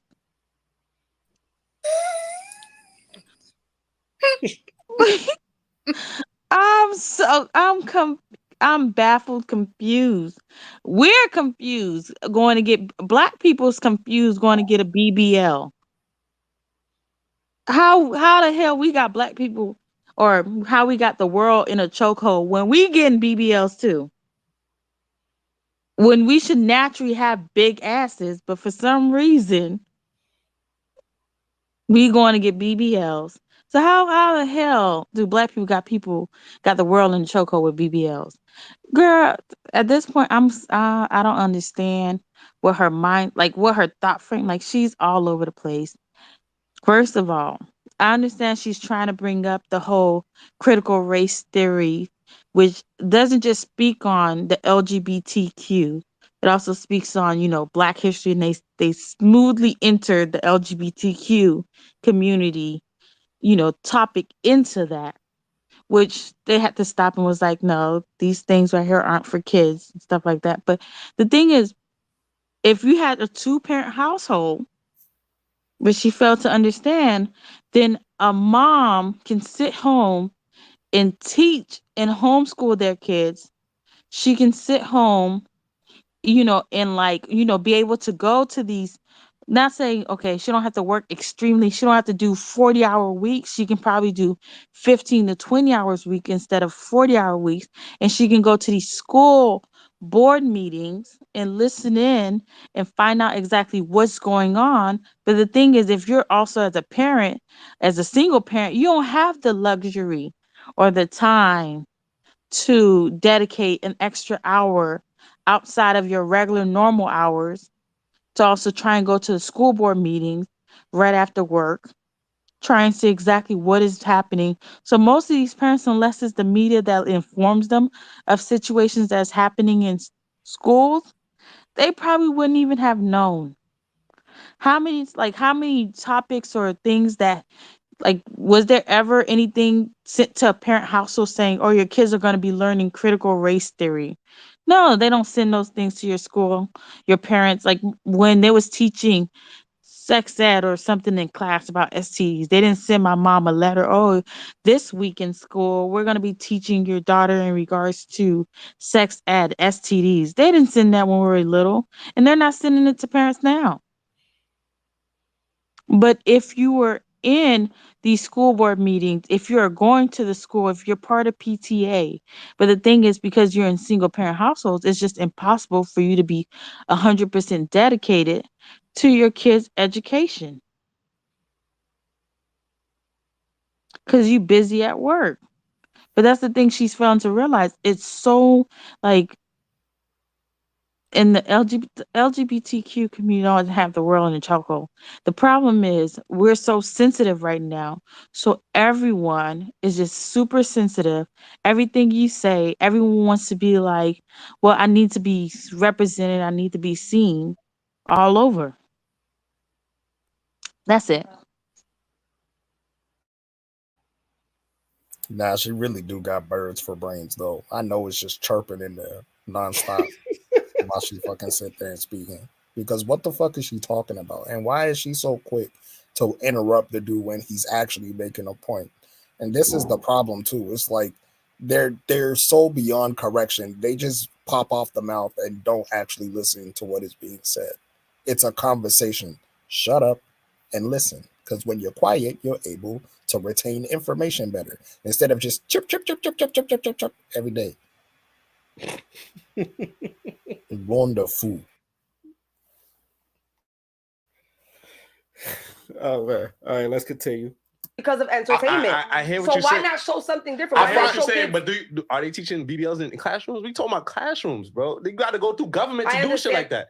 I mean, I get what you're saying, but I feel A like as rapper's- a people, we need to start doing better. I agree with you. I For real. 100%, but it's not as easy as y'all trying Because to white paint people it. really just be putting each other on all day. Because it's All easy for day. them.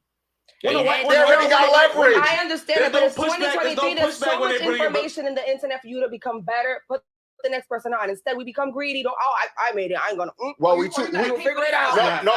You know why? You gotta pay $5,000 for this class. Come on, The biggest problem is we have too much time pointing at it. Oh, you're African American. I'm African. I'm Caribbean. I'm Dominican. I'm Hispanic. We all motherfucking black. Yeah. You get what I'm saying? So we take the time to eliminate that. That would help our process moving. We ain't gonna be able to put no money together. We looking at fucking Lil Baby and Lil Wayne and expecting some fucking future to be happen. No pun intended. But you know what I'm saying? Like, it's just not gonna happen. Yeah, I think that is another issue. We in our community we rely too much on the influencers and the media personalities and the celebrities to be the These leaders. motherfuckers, But that's in what our these niggas community. is teenagers, immature. So You why talking don't about influence something that's positive? Drugs, we- gun, gangs, beating people up. We talking about influence, but who's supporting them? Us. No, white people are supporting them because they're pushing their agenda, as you say, that black men are these bad people and all of that All right, stuff. let's look at the They don't business. think about Let's look us. at the businesses that's flourishing in the black community: liquor stores, Chinese stores, the little Arab corner stores. Now, I mean, we supporting the people. If a black person open a store, oh, let me get a discount, bro. Now, I mean, we go. Now, I mean, we can't do that. How to many black people people gonna and ask us expect for a them- shirt? Like, let me get a shirt. Let me get a shirt. Let me get a hat. That really I wanted happens. to talk about, let me get a discount, Aki, and all of this stuff. So, like, what do you need to say? I It's feel not like that- Thank you. That what? Like, Aki, you know me. I lived here for 20 years. Let me get a discount. It don't matter who it is. Exactly. No, they ain't going to Nah, no liquor nah. store. Let me get a discount. You talking about ox because they build the relationship with those ox. It's not just they just pulling up. You Word. can't just go to any ox and just be like, yo, let me get a. Look, they built a relationship They with that. probably know for 10 years before you Yeah, ask that and question. They he knows ain't giving you no gonna come back. discount in no Chinese restaurant or no liquor store. I just feel like we just got to do better because I also heard that, for example, in our community, like there's no like sneaker stores in like the white communities ever. Yeah, like, or liquor store They ain't or no liquor Chinese store. None of restaurant. that's what I'm Chinese saying. stores, Like yeah. we need to just, but some of us are really not aware of that shit.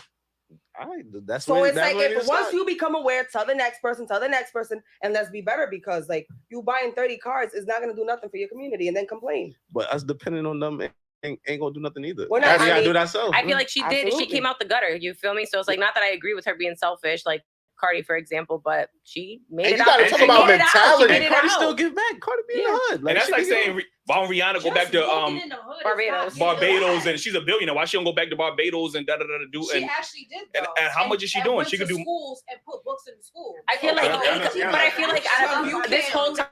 topic, I feel like nobody has like Shout shined the Rihanna, light bro. on Akon, right? Akon has gone and donated all this money and helped his community back in, I think, Africa, whatever, and has literally uplifted them, built schools, and there's other rappers who have built hospitals and all these things. So there are rappers who are giving back to their community, but it's starting from the origin, not here in and the I'm States. not saying don't buy your shit, but it's like it's just unnecessary shit that could help a lot of people in your community. It's especially if they're just parts.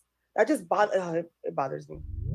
It bothers me. Yeah, I just don't like I just hate that, black people just have this negative stereotype, this worldwide, it seems like, you get what I'm saying? And we haven't done anything to deserve that. And it just comes down to as automatically, like his grandmother, I have a best friend, and his grandmother was the same way with he was Puerto Rican, and she was very much the same way with us having a friendship. Oh, like, you get what I'm saying? So, and I did nothing to this woman, like, you get what I'm saying? She didn't know, she ain't bothered to get to know me. And she just automatically just assumed that I was going to be a criminal. I was going to put her son in a certain lifestyle. And that wasn't true. Like, you get what I'm saying? And I think even when we go back to relationships, that does make it kind of difficult in these relationships with men and women because there's an assumption there automatically with the black men. You know, you come in, certain black women come in with this defense wall up. Okay, well, you probably ain't shit. You probably, my mama said you wasn't shit. Niggas ain't shit. So there's like this wall that black men have to tear down in order just to get you to even be feminine. Like, you know what I'm saying? So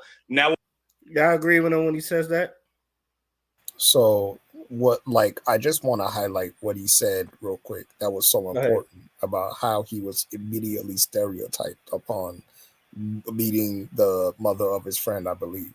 And he was immediately stereotyped. And that's the type of shit that we fucking talk about when we say why your example as a black person is very fucking important.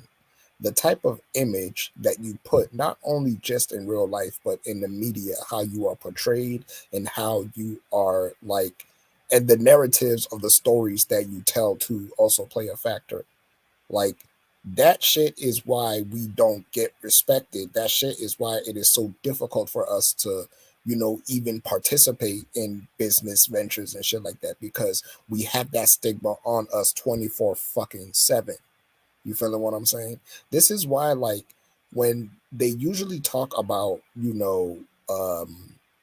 changing your life, the very first thing that they tell you to do is to change your mindset, right? It's about the psychology. It's about how you think, how you view yourself. You feeling what I'm saying? But before you get into a real relationship, the first relationship is with yourself. You're supposed to love yourself, and you're supposed to carry yourself with the type of energy and the type of vibration that resonates with people. You master that first by first starting with yourself, knowing that you are an extension of the other people that you are surrounded by. And you use that to create an example or to create a persona of yourself that people will come to respect and people will want to do business with. Our problem in the black community is that we don't think of that in a fucking conscious level. You feel what I'm saying? Or it's not a collective thing. What they tend to do is they always have an excuse. I live here. I'm from here. I'm from there. And then I'm like, yeah, but right and wrong at the very end of the day. And not only that, but when you factor in the history of what happened to you and the lies that were told about you and your history and who you actually are, you'll come to see why we don't have shit. You come to see why there's only liquor stores and shit like that, or where we at, because that's how they think of us. You feel what I'm saying? That's legitimately how they think of us. People look at us and they don't want to build no jams and build no supermarkets and build no farmers markets and shit like that to empower the people, schools to educate the people, hospitals to heal the people. They're not thinking about that. Put a liquor store there. Put a strip club there. Put KFC and a Taco Bell there. You know what I'm saying? Like, put all the shit that's going to destroy your people in those communities specifically. So when you have children, they're stuck in the cycle. And then people are looking at them like, oh man, look at what these people are doing. These people are, these people are lazy. They don't go to school. Like, those are the type of fucking stereotypes that we have. And the sad part is, it's not even just Black Americans that have that stereotype. Caribbeans get stereotyped like that. Africans get stereotyped like that. Like, it's a global thing. This is why stuff like Pan-Africanism exists, for situations like that. They even talked about it before, the whole thing with Black Americans and Caribbeans and Africans and shit like that. They was just talking about it. So it's you'll come to find out in this conversation, they're gonna talk in circles, and they're all going to say the same shit that they were saying earlier before, because it's all connected, all of it. Right. You know what's so crazy? That it's like this secret war, because they talk about how, we have the barber shops, the liquor store, the whatever, but all those things that's in Black communities that is not in white communities, but they're there. The beauty salon, the barbershops are there. The liquor store is there. But the thing is, it's not called liquor store. It's probably called spirit and wine store. Or it's a big, massive grocery store that has a whole liquor section with it.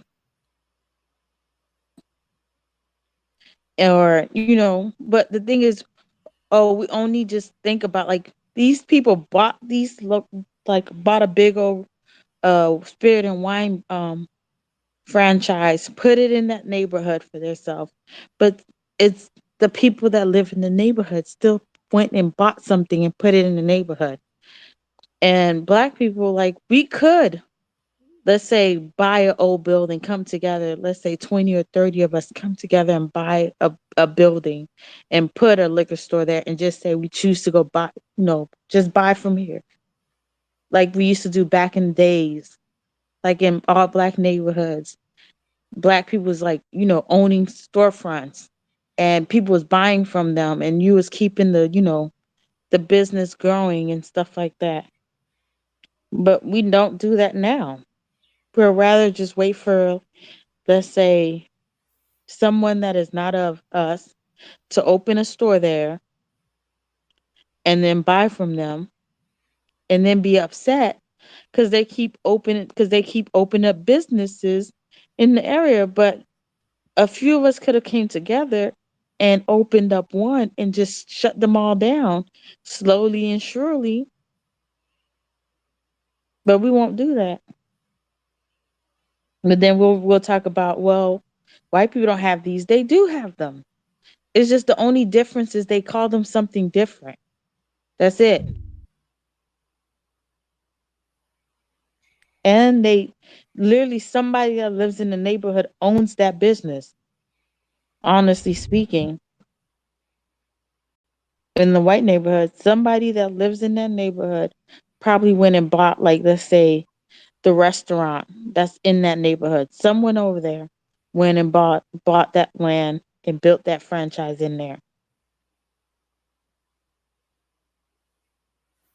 and have all their friends coming to eat there or going to get their hair done there at the salon there. And there's like upscale so they can charge extreme prices, or they know a franchise that their friends are comfortable with, then they go and buy it. So like, let's say if everyone loves, let's say white people all love, was it Paul Mitchell?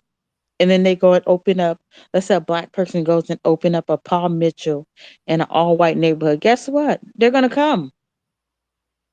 You know why? Because they know Paul Mitchell and they're comfortable with Paul Mitchell. But let's say if we, us black people, they go in, somebody Hispanic or white or whatever, open up a Paul Mitchell over there, they might not go instantly because they don't know about it. But then they'll like see all this high brand and they're like, oh, okay, we'll go there. And then boom, the regular, you know. Live streaming is on. Go ahead. All right, just see. I'm gonna keep my words to a minimum. So since me and her is not on good terms right now, let me just say what I have to say real quick. I feel like the thing is, if black people just come together, and I understand, it's the stereotype, like we still have some stigmas and stuff like that. But like, if we can just come together and shut down other people in our neighborhoods and just start opening up, business together. And I understand some black people feel like if they open something up and their friends know about it, then they start knocking on their door. They're gonna want a discount. They're gonna want that. They're gonna want this. Child, but people gonna ask for a discount wherever, and that's facts. If I go to a flea market and I can get a discount, I'm gonna get a discount. If black people can get a discount somewhere, they're gonna get a discount. They're gonna ask for a discount. It's just up to you to say, hell no, we ain't got none. Not like hell no, we ain't got none, but be like, no, there's no discount. These are the items that's on discount. Because every grocery store has discounted items. Because regardless of what, some people want discounted stuff. It just makes them feel better about shopping. That's it.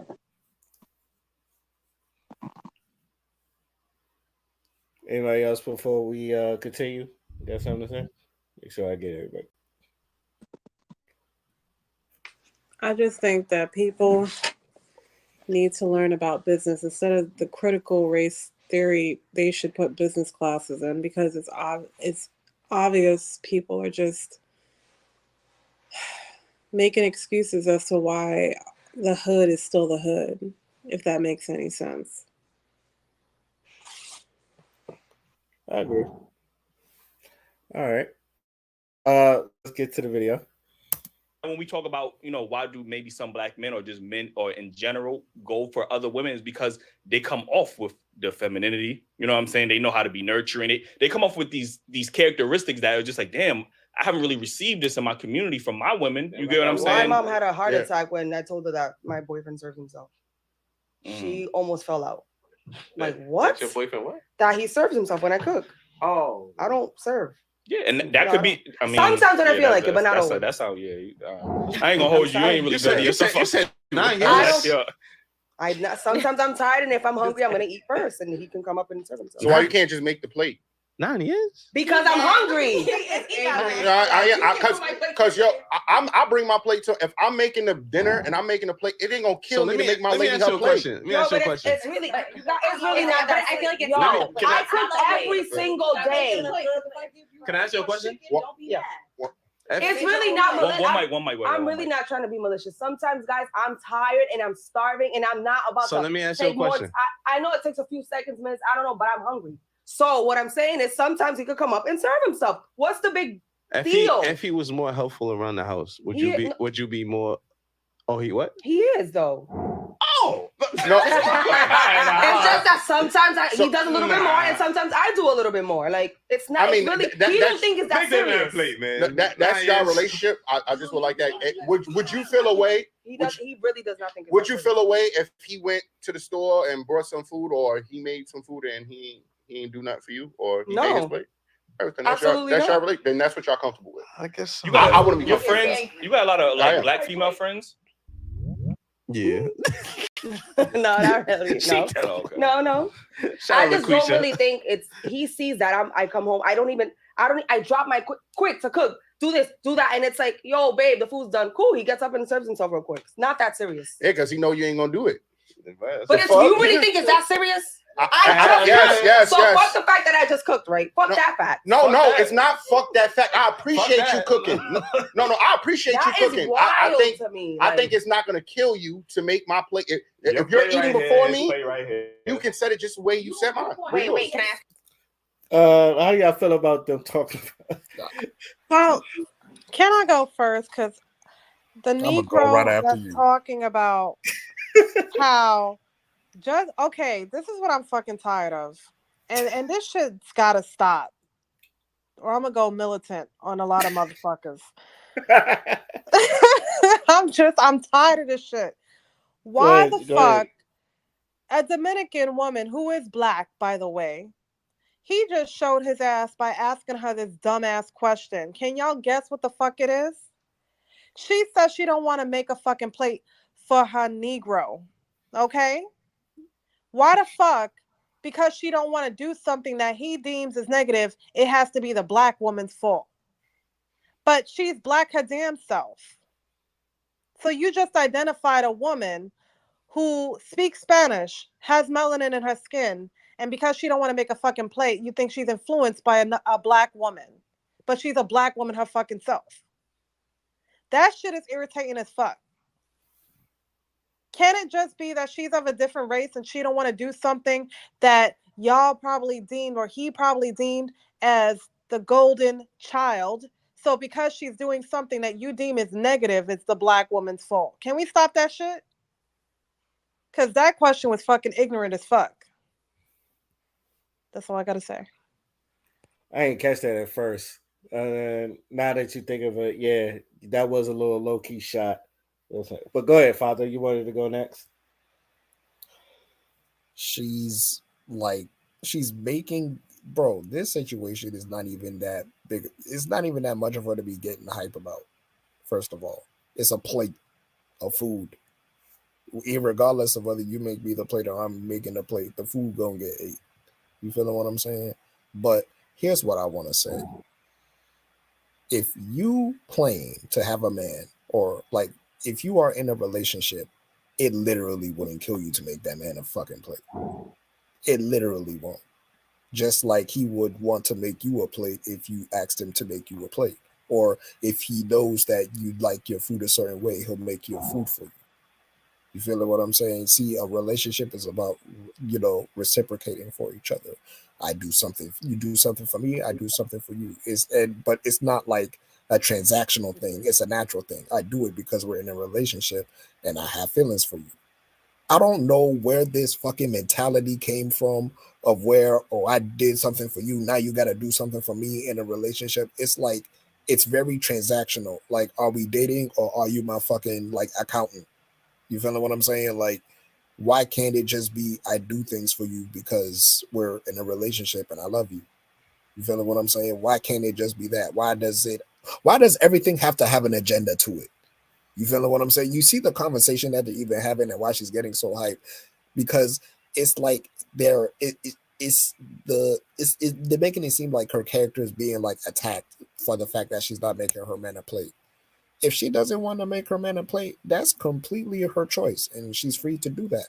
And if that works in her relationship, cool, whatever. It ain't my motherfucking relationship.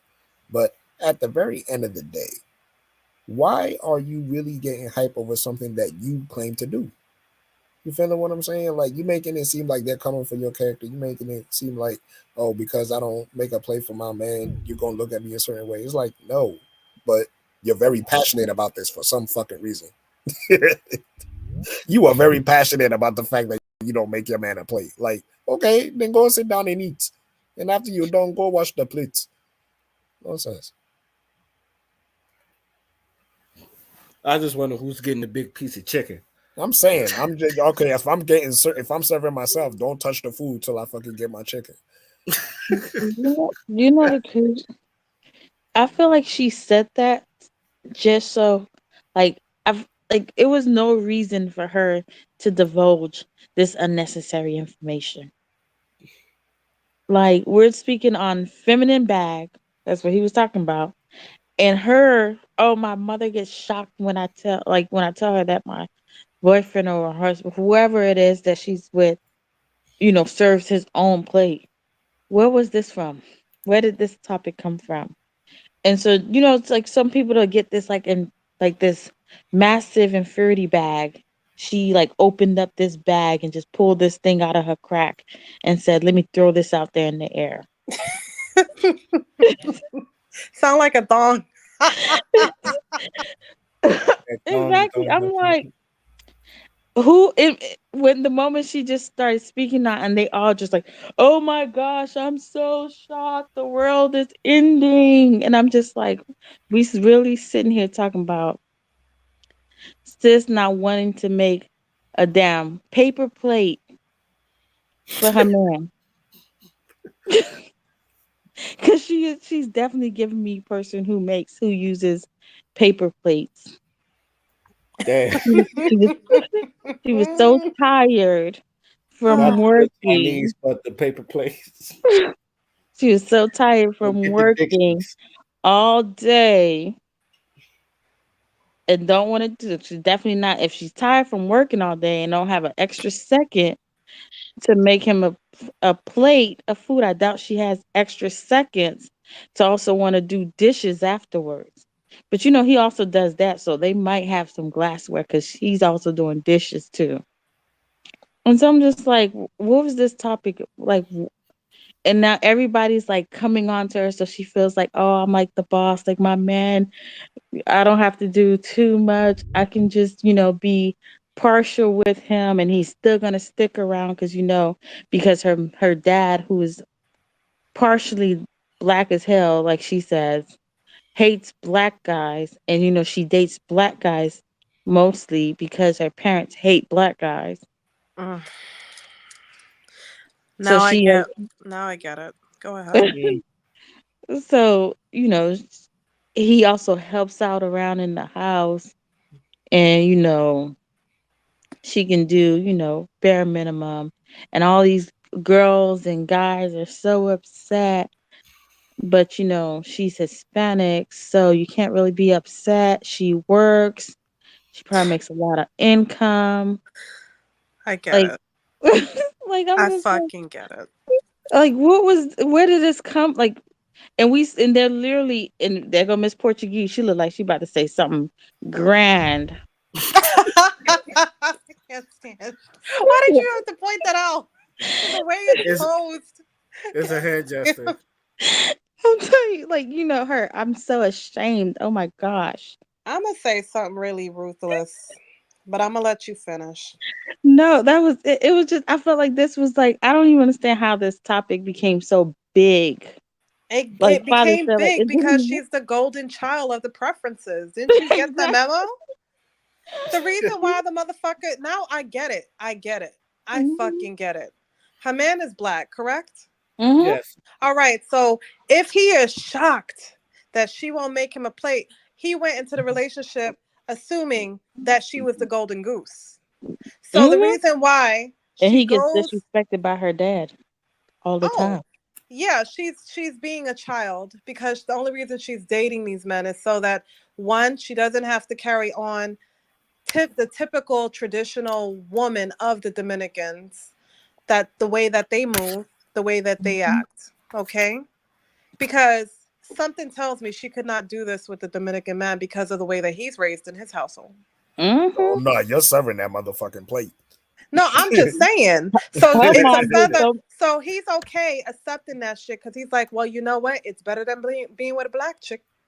So she got that Spanish. She makes my little weenie hard, and that's all that matters. She's working, so she's independent. So she's going to go above and beyond for me and not call me out on my shit. Because you see, what she said is he does more or I do more. There's no even. You know, the thing is about a woman serving food, and this is how you know her mental space is okay. She does not go on a platform where people know her and her man and brag about not making her man a plate. Because you see, the thing is, when a woman's head is clear, it's a loving, nurturing side that we have as women that we naturally just make you a plate. Or we say, you know what, honey, I'm tired right now. Can you make us a plate? That's called love. We don't go on fucking platforms where she thinks she's the shit. Look at the way she's posed. I'm telling you, body language, you always look at somebody's fucking body language. Her fucking water is a second fucking mic at this point. The fuck? She's telling you her ass is thirsty for attention. But anyway, I'll digress. She's dating men that she's like, oh, he's black. Bitch, you black your damn self. What the fuck? But okay, let's digress. I know why she's doing this. And I kid you not, she's gonna say something that's gonna confirm what the fuck is coming out of my fucking mouth. But I really want to see what this material. I want to see what the lady's gonna say. So let's go on. Yeah, I need to see that reply because she's very passionate about this. Oh, she annoys me about her like look at her sense of face. need to like, you know, empathize with everyone because she just doesn't understand why this happens. So let's hear her out. All right. Yes, Good question. Yes, please. Is your love language acts of service? My love language is everything in the world. I want to communicate. I want to touch. I want to access. I want everything. But I'm gonna give you everything too. I'm not gonna wait. I'm not gonna. I think it's petty for you to. Hold on. I think it's petty for you to make your plate and say, "Well, I'm motherfucking hungry." Oh well, or go make your plate because that's how I'm seeing it. Because me, as your man, I'm not gonna ask you whether you're ready to eat or not. Your plate is made. How long does it take you to make a plate? I don't care. That seconds away that took from me eating. Both your parents. No, I grew up with That's not. very important. Very important. What's the flaw in that? Because you want to be the leader so bad because there wasn't a No. leader in your house. No. Leader. Pay attention to this because this is where it gets. Because I know you got something, but pay attention to that. It gets juicy after that. Sorry, in my household. My mom would literally come home, 3 jobs. My dad had 1 job. He would come home, lay in bed. She'd have to cook, clean, serve the kids. Like, I'm not doing all that. If I'm starving, I'm gonna eat. Come get the food real quick. It's not that serious. What's the problem with you getting up from bed real quick? You're in bed chilling, and I'm cooking. Right. You have the need for That this shit gets me control thing. fucking- Like, I'm What- gonna serve you. You're my master. No, that's not how No, it works. I think you're wrong. And see, that mentality is why men is going out and dating other women, bro. That's the mentality that's making men go out and date other women, bro. And the same notion, I just said several thousand times, which you can't seem to hear. Say it one more time. I am willing to make her plate all the time and hand it to her. I said that first. So you just ignore that and say you want to be the leader. You did. Then you ignored it. But you felt the right to criticize me and say, "Oh, you got leadership issues and you certainly ain't had it." No, it's not. It's not. Her plate for control. No, Yes, you are. no, as well. you're bugging. I just feel like we both Making her plate for control. That's what she said. That is the most paranoid shit. That was more than a reach, nigga. She fucking stubbed her toe. Like what, nigga? What? That's a Dulcine reach. That's just like that's yo. Didn't I tell you Miss Portuguese was gonna come out with something? Hold on, Ray. I got it, Ray. Go ahead. I don't understand why. Is that your love language? What the hell, sis? we are speaking on plates right now. You stop conversation to ask him. Is serving his love language? What the hell, ma'am? And then Miss, I don't serve my man shit. I just grab my food and he can do what he want to do. She says, because she witnessed her mom being a mom, a loving wife, and amazing support system to her husband and kids. She refused to continue what she considered her mom to be a slave to her husband. And Miss Portuguese had the nerve to ask about a love language. It's just the fact that you said she really complained about her mother being a mom.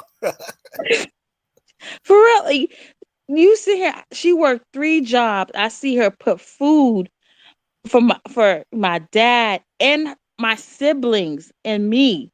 So you was upset at her for feeding you, giving you a plate to eat. So instead of walking your big happy tail I can't. to go get you your own plate, you allow her to continue to make your plates and then want to complain about her as an adult. The audacity. Oh fuck. These people need therapy. I always say this. She was accepting all the things she was receiving, but the moment she was like, "Oh, she was just doing but when she was preparing your uniforms for you to go to school, you didn't feel like, oh, that audacity, mom. You don't have to do that. Let me get up and do it. No, when she was doing your laundry, you didn't say, let me not let her do my laundry. No, you was accepting it. You know what I would go ahead. Sorry. No, girl, I'm just no, you cooking. I'm gonna need you to continue cooking. I'm so confused with these girls. And sis in the middle, she's like, you know what? Let me let myself out of this conversation. Portuguese should have took the same combo. Delusional on the right. I'm just gonna let her be, because at this point, she got a whole different agenda. She's still trying to marinate that. So I'm gonna let her be whatever she want to be. You know what? Look, in my late 30s, I never thought I would see the day where you got to explain what true love language is, what being a woman is. This is fucking sad. This is sad. Let me tell you something. Whoever's listening to this podcast, it's not about serving the man and bending down on your knees and serving him the food, because that's how most women are looking at it. Okay? My grandmother taught me I'm the woman of my own queendom. Okay, what does that mean? That means that I'm the only one allowed in the kitchen when it's a gathering. if I have other women in my family that's willing to help me in the kitchen, they're supposed to come in. We're supposed to have a talk and build that sisterhood. That's called being a woman. Okay. At the end of the day, if another woman, whether it be a female cousin, whether it be a female friend, it doesn't even matter. And that woman makes a plate for your man because you said you're too tired to make the plate, you will have the biggest problem ever. You would get upset. If that man was to die the next day, is making a plate such a big deal? You would want him to have all the power in the world because you don't know how much time you're going to have with him. So the fact that you are the woman in the home and you had to think twice about it being a power struggle over making a plate, what you need to do is make a fucking appointment for your mental health and leave motherfuckers alone because you ain't ready to be a woman. You had to really think about that and be powerful in you speaking ill of a man that your father even looks down on him because of the color of his fucking skin. Are you fucking kidding me? Go and get therapy. Don't open up your legs. Don't reproduce until you could understand that making a plate for someone that you fucking love is not a power struggle. That's not power. Bruh. The fuck? I really can't believe she fucking said that, bruh. I actually really can't. That's literally smooth brain, like 2-level IQ thinking. Like that shit baffled me. Like, bro, what? So if you take a shower, I having a power struggle with the damn water? Like, nigga, what? Like, bro, these people don't think when they speak. It's just empty. Like, you, if she hit her head, it'll like be like a piece of paper rattling in there. I swear to God. Like, yo, first of all, like the mere thought of you believing that serving food to someone is somehow grounds to believe that they have some type of authority over you just means that you're not at peace with yourself. You're not in alignment with yourself. That's why you're trying to project that type of energy. You think everyone's out to get you, like it's some type of, like somebody's trying to take, your soul away or some shit, like the nigga's Shang Tsung or some shit. Nigga, it's food. You're gonna be fine. You're gonna eat. Especially if you like your food a certain way. If your man don't like how you like your food, is that really your man? If you really sat there and said, I'm not serving this man a plate of food, is he really your man? Or are you just using him to cover up the fact that you refuse to work on yourself and the shit that you thought was, holding you back? You still allow them to hold you back because deep down inside, you don't want to take that first step of addressing the issue in the first place. So you take it out on him by not making his plate. Like, it's so easy to read. This is Sesame Street at this point.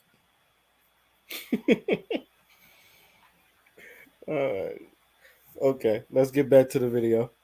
Got home from work. Hold on. Okay. We both got home from work, right? I haven't sat down. I just got home from work. He just got home from work. I haven't sat down. I go immediately to the kitchen, start cooking. Can I get this straight? He's laying down watching TV, chilling. Can I get so you're telling me I also got to go serve him and bring him the plate? Come on, like you I'm already tired. making I'm your hungry. motherfucking I don't plate. give a What the fuck. fuck? I just fucking cook. So get your ass up and serve yourself. But my thing is like, what if? Okay, so let's take that dynamic out. Yeah. What if the situation was different? Instead of serving plates, what if the food was made and brought to the table? Like, yo, let's eat. The food's here. The table's set. You made the plate. That's cool. And when I cook, which I said 1,000 times, I cook more than my woman. You did say that. And I provide the plates for everybody in the motherfucking house. Is that a I'm not gonna say, yo, I'm the leader. Got the motherfucking plates. So that is no, I'm doing this because I'm worried about my family and I'm gonna provide what I cook for them. I'm honestly, sometimes I'm just tired and I want to eat my food quickly. Like, come eat real quick, please. Come. I think that would make you a combative woman if you Sound don't like an understand. excuse. Yeah. Sound like an excuse. I'm saying that mentality right there is why men are going and dating other women, because these women don't have that mentality. And that don't sound like peace. That does not sound like peace. That sounds like. But I feel like when you say, but I think y'all want submissive women. So tell me. Yes. Do everything so that we are allowed to be submissive. Do everything in the house that's a challenge. The problem is. Why am I being challenged? What am I being challenged over a plate? I'm not talking about the plate. Now I'm talking about So in if- general. So if it's But just y'all over a like plate, saying- So what? No, go ahead. What is my problem with leadership? Why did you say I want to be in control? And don't y'all want men that's leaders? What's controlling? What's Don't y'all controlling want men that? that's Yes, leaders? I want a man to be able to Do you lead want a man me that's a leader? to the No. finish line, to the end of I'm war. asking you a yes or no question.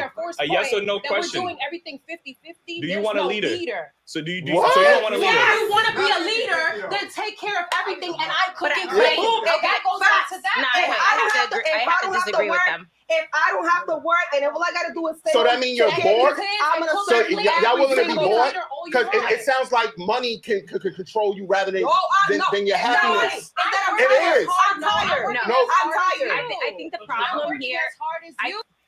Now, before Miss Portuguese gets something in, these, yeah, oh man, what do y'all think? Bruh, she's really passionate about not making this man a plate. It's like she's really like it's the world heavyweight championship or some shit. Like it's the main event of WrestleMania. Like, bro. And then on top of that, like she was, I come home from work, then I gotta go to the kitchen and make food, and I'm like, yeah, you don't want to eat. If you don't want to eat, then buy some fucking Chick-fil-A or something and eat that. Oh wait, you don't serve your man, so you're not gonna buy him the Chick-fil-A. He gotta get in the car after you come home from work because you want to go relax. He gotta go to Chick-fil-A and get his own food. You're not gonna get it for him. You don't feed him. Why not just not buy him food? Why not just have him eat while he's at it? Maybe he's not allowed to eat. Like at this point, it's embarrassing. I don't, bro. She really got on this episode in front of the cameras and embarrassed herself for everybody to see, and it's so sad because I don't think this is a bad sister. I don't think she's evil or anything like that. But obviously, there are some things that she witnessed in her life that made her be this way. We all have our origin story. You feeling what I'm saying? So it's like I'm not trying to make it seem like I'm some therapist or some shit, but this shit is so easy to see. It's like the fact that this bothers you so much truly does mean that there is something that you need to deal with. I don't know why you're trying to avoid. There is something you need to fucking deal with. And until then, you're not supposed to be in a relationship. Meanwhile, the people who are single and who are serious about finding someone have to fucking pick through scraps because people who are not supposed to be in relationships are over here fucking ruining it for everybody. Just take a break, work on yourself, and then get to a point where it wouldn't kill you to serve your man some food and actually act like the woman that you claim to be. I'm just saying. Let me tell you. All of them is exhausting me, draining me. The fact that the fact that she can remember, or she's calculating or timing the fact that she don't serve him, which is obvious. I don't think she's ever served him. She probably did in the beginning of their relationship, but at this point in time, she really, truly cannot stand him anymore, and everything about him. I don't know. I don't think that's what the problem is. I don't think her problem is so much not serving her man food or whatever the case is. I think the deeper issue is the fact that and it goes back to what you just said, the fact that society, like we're socialized to feel like what makes a woman is either she has to be domesticated or because of her age or whatever the case is. But this woman obviously is trying to say something else. She's trying to tell everyone that she grew up in a household, she saw what her mother did, she saw what her mother went through, and the fact that regardless of everything that her mother did, she was always looked at as this domesticated woman. All she was good for was cooking and cleaning and doing all of this stuff and nothing more. So I mean, at the end of the day, I don't think her problem is not unable to submit to her man and cook and clean and or feed him or whatever the case is. But if that's all you look at her as, is this woman to do this for you, then there's a bigger problem. I think that's what she's trying to. I don't know. That's just my opinion. I just think that's what she's trying to express. But we're so caught up with the ideal of, oh, you don't feed your man, you don't cook, you don't bring him a plate or whatever the case is, which is so stupid because I don't even know why this is even a debate. Why this is even a conversation to be having. Like, it's not that big of a deal. I'm sure she's fed him before. I mean, it's not like she has never ever, but if she has that one day where she's tired and she can't, and you can't seem to bypass that because you feel like this is her duty every single day, every single time, then yeah, you have a problem too, because you obviously don't know what a woman is. You don't know how to value a woman to some extent. So I don't know. That's just my opinion. So I just want to say, first of all, like, heard everything you said. I think that was a great breakdown. The only thing that I'm gonna say is that, one, I do think it's not that big of a deal at the end of the day because it's a plate. Again, regardless, I'm gonna eat. You feel what I'm saying? Right. Like whether you get the plate for me or I get it myself, I'm not gonna be mad at you because you didn't give me a plate. I'll just go do the shit myself. That's fine. Exactly. But I think what makes this particular topic in this particular context so silly is just how hard she's going about not serving her man food, and then using the pretense that I saw my mother do this, do that. Like, if that's the case, then why are you in a relationship? And the reason why I'm saying that is because if that's your man, it really would not kill you to do it. Yes, you can be tired. Yes, that's absolutely a factor.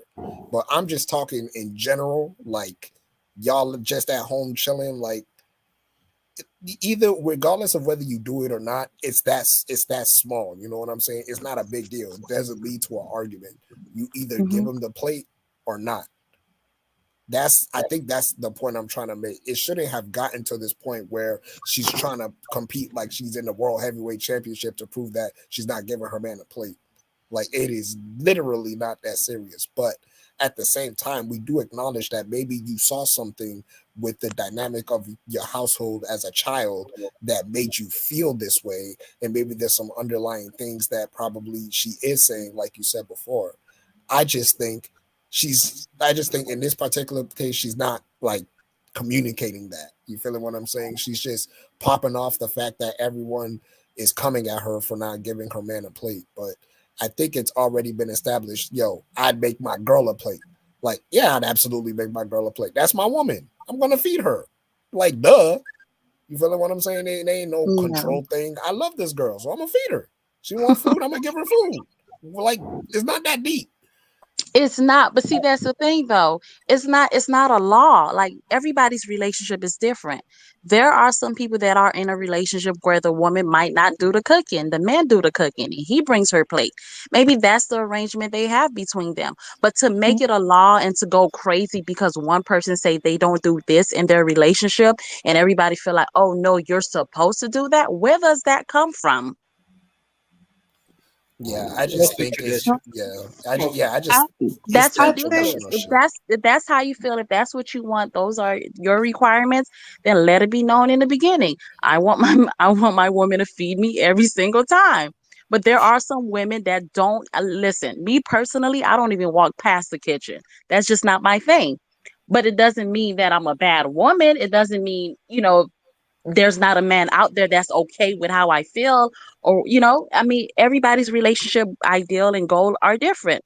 So if that's what works for you, then to each his own. And if that's what works for me, then hey, let it be. But I'm not gonna force some whatever it is. I'm not gonna force something on you. No, I just don't think that make any sense. This particular woman, I think everybody's on the same page in a weird way, but at the same time, it's the ego that she has, that she's speaking. Because at the end of the day, it's like he does stuff. She admitted that he helps out, but the way that she's talking about it is as if she is proud to, oh, I don't serve him. So it's kind of like you just want to fight. So you're not making any logical reasoning as to why you do it. And you're boasting about it. I don't see him on a platform. God only knows, but I don't see him on a platform saying, "Oh, I don't serve her," and with an attitude. Like, it's a difference between you being tired because you fucking work and you have kids and you come home, and it's oh, I ain't doing that shit. I do this and I do that. No, she admitted on the platform that they both equally serve each other. So what's up with the attitude? Like, knock all of that shit out. It's unnecessary. And this is the kind of attitude that most women fucking have, and it's ridiculous. My problem is here. I understand she has triggers, but at the end of the day, you can clearly see she's exhausted with him. In the beginning, I believe she used to serve him. She was, it was everything was copacetic, everything was great. But as time progressed, and because she clearly said, we both get home, and he goes straight to the couch, plays his game or watch TV, and I go straight to the kitchen, cook some food. I'm exhausted. I grab my food here. Get your food. Get your food. Get your food. Eat. I think she's done with him. Like, she's mentally checked out of with him. Like that lovey dovey, because she's seen her mom do it. She can start to see the little triggers that's growing within him. And I think it's just they feel it's just comfortable right now, because regardless of what, both income might be needed for where they're living or whatever the situation is, that's still keeping them together. But you could tell it's not there anymore. This point in time, they're just surviving by, and I don't know. He probably truly still happy with her, but I don't think he's like the person for her anymore. I think she has probably surpassed him at this point in time.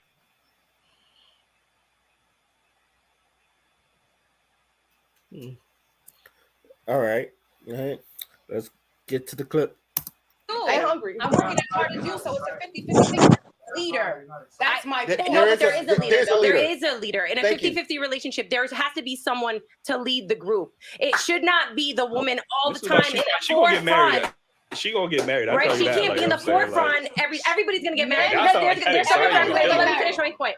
Is that women need to be led, right? We want men to be in their masculine energy all the time. In order for them to do that, they need to lead the woman. However, if they're not the supportive actions and they're not being helpful and they're not doing that, that's then going to make them. But let me ask you this. What does that mean by leading? What do they have to do to lead? For a woman to have to serve every single day? I mean, I'm not saying serve every single day, but I'm saying I'm asking that. I want to know, what does it mean for a man to lead? What does that mean? I'm saying, well, I wasn't talking about She's done with him. How often do you serve?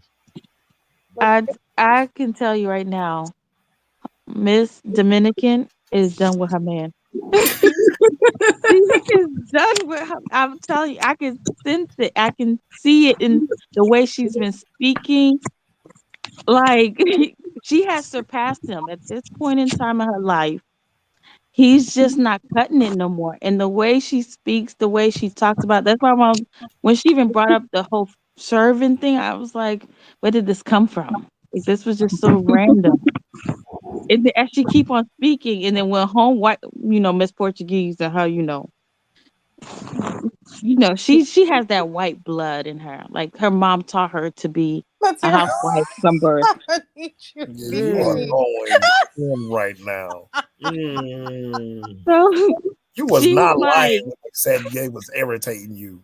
Miss Portuguese came in there with this whole, we have to be led, and we have to, even in the 50-50. And Miss Dominican said, shut the hell up.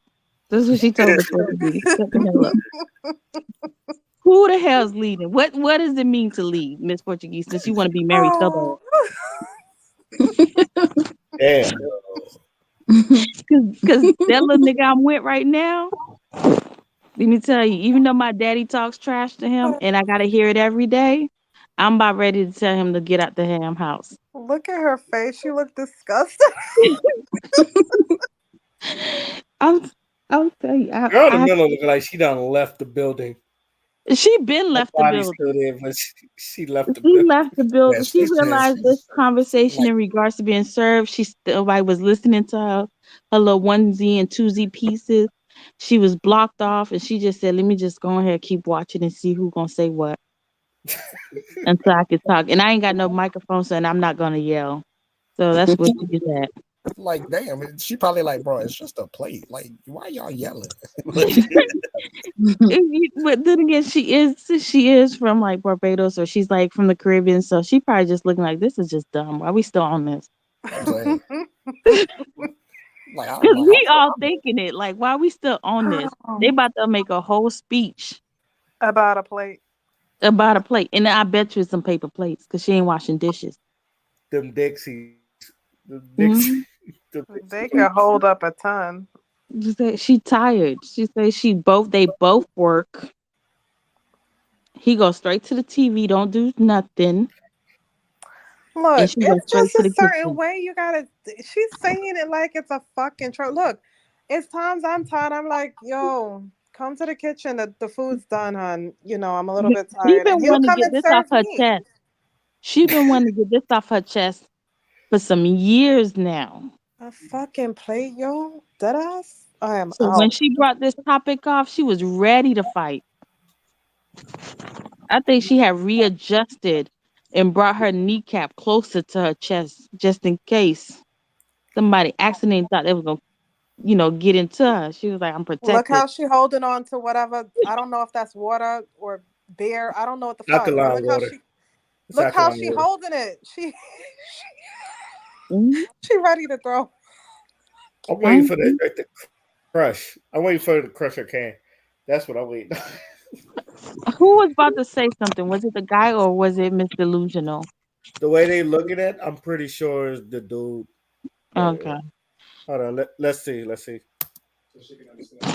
That's what I want to understand. What does leadership mean? Leadership is like Paint me the picture. being able to guide your family in the right direction and make the best decision for your family. Like that's To a succeed. leader. Like you know what I'm saying? Like if your man's put in a situation and you're trying either like a financial decision, you need to be able to trust your partner is going to make the best decision for the family. for the Everybody. family. For the family. Wisdom. He's not making the decision. If he was doing all the finances, You're not going by to be in a himself, happy I would relationship. trust you to do that. I hope somebody put up I'm shit. really not that. I hope somebody Me put and up my with that boyfriend, shit. I can count the leave me down times. the river. I can count the times that me and this man have argued. We get along. We understand each other so well. Literally, if everything's 50-50, everything is 50-50 in my house. He's cool with sometimes cooking and sometimes he serves me. Sometimes I'm cooking and sometimes I serve him. Sometimes I don't feel like it. Sometimes I'm too tired. And he's like, but what's the deal? You can end up cooking and serving myself. What's the big deal? He said it himself. What is the big deal? It's not that serious. Yeah, I understand that's your comfort of it. Like I said, and it's not an issue in my house when I cook and I serve my baby. You get what I'm saying? In the same way, I hold her to that same standard. See, And- because you do it and you have no problem. Meaning when No. she cooks, when she cooks, she always should serve you because you always do it. Yeah, And that works for you guys. but that's not 50-50. That's 100-100. That y'all keep. 100 Yeah, same thing. no, It it's is not. the It's same not the thing. same. It's not the same thing. Because I don't want. I would never. I would never. I would never respect a woman that's giving me 50% of her. I want to hold 100 of her. Right. But you see, No, I'm not. I'm not slicing it down. I would not settle for 50. I would never. She's out. Leadership. No, Back to the I'm doing leadership. all you're doing. no. So back to the leadership. Because at the same time, if I'm paying most of the bills and you. That's what I said. No. Listen. That's what But I said. so You what? want to be the Okay, leader. so in that case, why the Hey, fuck am I cooking more? If you're paying the bill, You choose I should. Those are my fucking kids. I care about my family. If I feel like that's what, to do that. and you should choose to be equipped. You should be the equal to partner for be a me. unicorn. No, you should be the equal partner for me. You're a unicorn. I'm not a fucking unicorn. These you men are. out here, they're walking around. Yeah, you are. You're oblivious to it. You only hear one side. You already called me about my leadership. Oh, you want leader equal. You say you pay all the bills. I do. Okay, then you should But have. no, look. And at the same time, I still said I serve my woman her plate. Yeah, because she's what, at home taking care of your kids. No. She works as well. She works as well. Okay. And her bread is our bread. Amen. At the same time, Yeah, perfect. 100%. I still make the plates. When I cook more than her. I do the homework with the kids majority of the time. So they just accept me different than they would accept her when it comes to doing homework.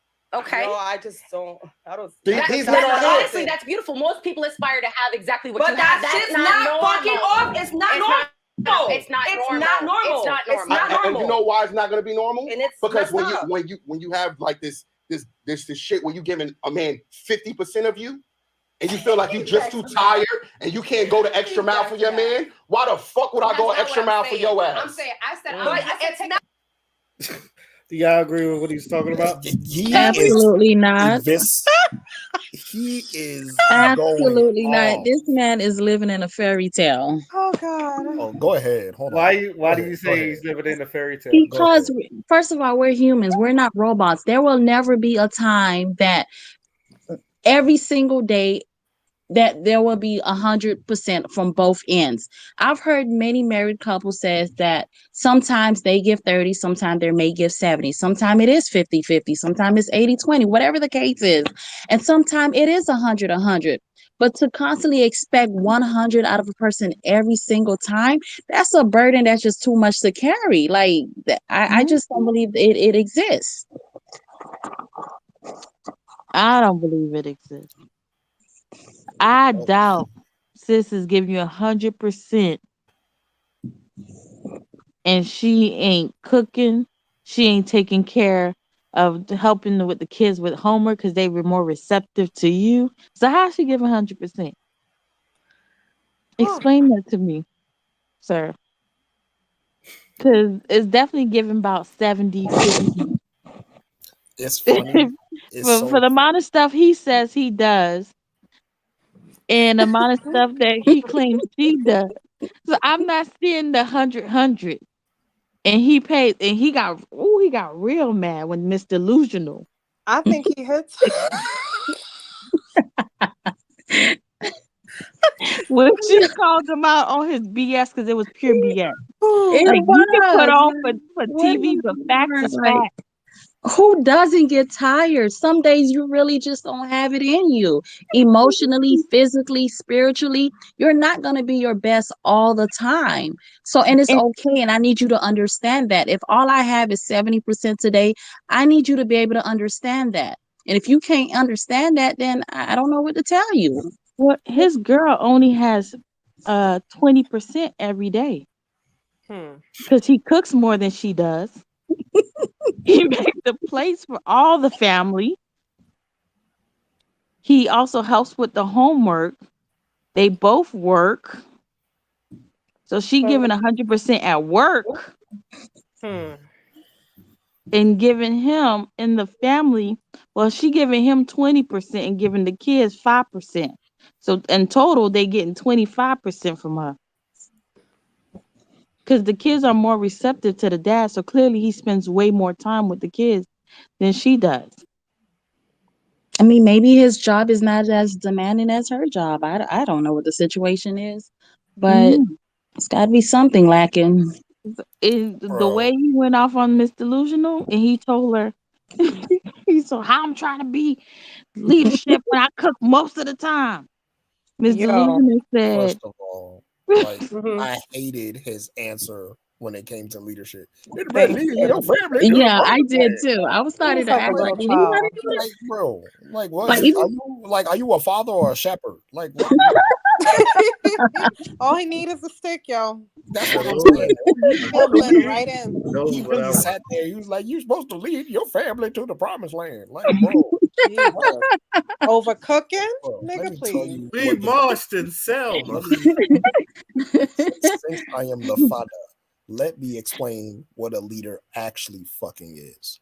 A leader is someone who is an example for, and I'm going to give you a very, very good example, right? Let's look at someone like, let's see. was a good person. You know what? I'm gonna use Obama? No, not Obama. Hell no, not Obama. I was gonna say Keith Lee, the TikTok dude. You know what I'm Who? saying? The TikTok dude, Keith Lee. I don't know who that is. The guy he's like a TikToker who endorses like different companies and stuff like that. Very casually, by the way. He this stumbled on his lap, and now he just endorses people, and they get a whole bunch of business. Like he just endorsed this one black woman's. Yeah, he just endorsed this one black woman's like little chocolate thing, and she made so much money she can now quit her job and support her business full time just by him just endorsing her. You feeling what I'm saying? Let me write his name down. Sure. Yeah, Keith Lee. Yeah, like, I'll probably send one of his links, but yeah, I like know who you're talking about. there was another person, and this one went viral. Like he went to a food shop, a food cart, and the dude, he literally was like struggling, like he wasn't really making much money on it or whatever, and he said, "Oh well, I don't have cash on me right now, so like I'll just get it like later." But then the dude insisted that like he tried one of his burgers or whatever. It was like this little seafood thing, but he had I like, remember. yeah, that one. That's him. So yeah, like he ate had the to burger. close down and come back because because he ran out of ingredients. He ran out of shit. He completely sold out, and he had to like close and reopen. But yeah, like that's what he does. That's a fucking leader right there. Not only that, but like he already has a family. You feel what I'm saying? His kids are immensely going to benefit from the example that he is providing because they see their father as someone who is giving to those who humble themselves, who he gives to people that, show that when you put your mind into something, someone who also believes in you will take you to greater heights. That is fucking leadership if I've ever seen it. You feeling what I'm saying? Leadership is not physically or being that force to push people to a certain place. Leadership is simply providing the example and helping those who are in need. You are a servant as a leader. As a leader, you serve the people. That is true. You serve those I agree with who that. are following you. You feeling what I'm saying? If you want to be a leader, you are the ultimate servant. That's leadership. Should we send him a letter because he got the game all fucked up? He looked like he wanted to slap the woman that I think he was just done with her shit. Yeah, didn't what he is his get up a little bit problem? like he was gonna do something, or is it just me? No, he's I think he was definitely just ready done to with the slap shit. someone. Between this one and I think it was last week or 2 weeks ago where he had that one girl that tried to take over the whole damn show. He was just probably because he kind of went off for her too. I think you know which one. I sent it to you, Crystal. But no, he ain't got no peace within himself. He look like it's funny. Every time I see this Negro, he's always getting hyper with the women than the men. So something tells me that he got anger issues, like dead ass. Like no man that is really an alpha or really has his shit together gets so angry like he's married to the woman. I know people who are married, the men will overreact just like that because it's their loved one. But these are strangers, sir. Why are you getting so fucking hyped up? You're telling me you're a fucking leader and somebody can get you that fucking hyped up and you ain't got no hormones in your fucking dick? Sit your ass down. The fuck? I've been married for 15 years and nobody's ever said I have to stay in the kitchen 24/7. The reason I was in the kitchen even when I was fucking working is because I'm in charge of this house when it comes to what my family fucking eat. I chose that responsibility. Ain't no woman gonna come in my house and serve my man. Okay? So at the end of the day, I'm the woman of the house. That's how I run my fucking house. But don't you think that some days I'm tired, you think my husband don't come and say, okay, you tired, let's eat out. Let me order some food. Like a man who is a fucking leader can look at his woman and see what she fucking needs. He serves her and vice versa. But the fact that you really said your woman works and her money is y'all money, but you don't give the context of it, and you say she's giving 100 and you're giving you gotta explain more, my nigga, and stop yelling at women like you pay they fucking bills. The fuck? Well, they both paying the bills. Oh no, they're both paying bills. They both paying bills, and let me just say, and they not. It's not like he talking about some. He pay half, like he pays mostly all the bills. No, sir, aren't y'all on y'all account? The bills is coming out of y'all account. That's that ego shit. I can't stand Yes, it. it But is I that think ego shit. Miss Delusional really had pissed. He was just done and through with Miss Delusional gonna because slap She her. got nicknames for everybody. he kept on like making him seem like he just doesn't participate, and he want to make it clear he participates more in the household. And So he gives she wasn't birth. catching it. He cooks, That's all. right? He cooks. The only Uh-huh. thing he didn't do was give birth. But he laid the egg. So he participated in that part too. But did he And he almost probably was die at the laying the egg? Can we he talk probably about was that? also, doing the Sorry. push. So he was probably helping with that part. He gives 100%.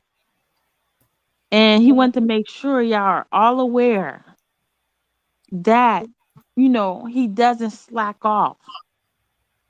But secretly also bashing the girl that he's his wife or girlfriend or whatever he's Thank with. you. And don't even realize he's secretly, calling her a bum. And don't even Basically. realize he's doing that. And I'm just like, but he's also upset with homegirl who don't want to serve. But I'm like, first of all, your wife don't serve you all the time. He said This is backwards. Like, how can you be mad at somebody who don't want to serve, but she cooks all the time? Like, she cooks more than majority of the time, but when you explained, your dynamic of you and the person you're living with,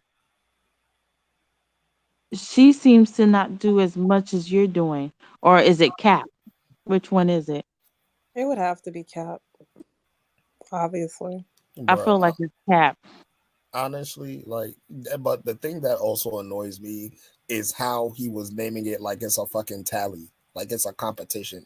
I do this, and that. Mm-hmm. She does this, and I'm like, I hate that shit so I fucking don't think much. people like that should be married, like dead ass. Like I'm not even being facetious. Yeah, and the problem with that is when you start to tally, then you start to compare, and when you start to compare, then you start to micromanage because now you're looking at her for the task that she's due instead of her being your fucking wife at the very end of the day. Like, let me tell you something. If there was a time like let's say I'm married, and let's say in this hypothetical situation, my wife is very sick, I would have to do my responsibilities and her responsibilities. I would have to put in 100%, right? Because my wife is out of commission for the time being. If I'm the type of nigga to be a bitch ass nigga and sit there and complain and be sassy about the responsibilities that I got to do and hers too, I'm not fit to be a fucking husband. Because that's not something that I take lightly. You feel what I'm saying? If I am a fucking husband, when my wife is out of commission, I handle my responsibilities and her responsibilities, and I'm going to come home and make sure that the household is well taken care of so my wife can recover. I'm going to have to be responsible for all of that. I don't have time to be sitting there complaining and talking about who don't get a plate or not. Fuck that shit. Child, if my husband gets Italian, what I do, child, he gonna be sad and crying. Like, don't for tally real. me.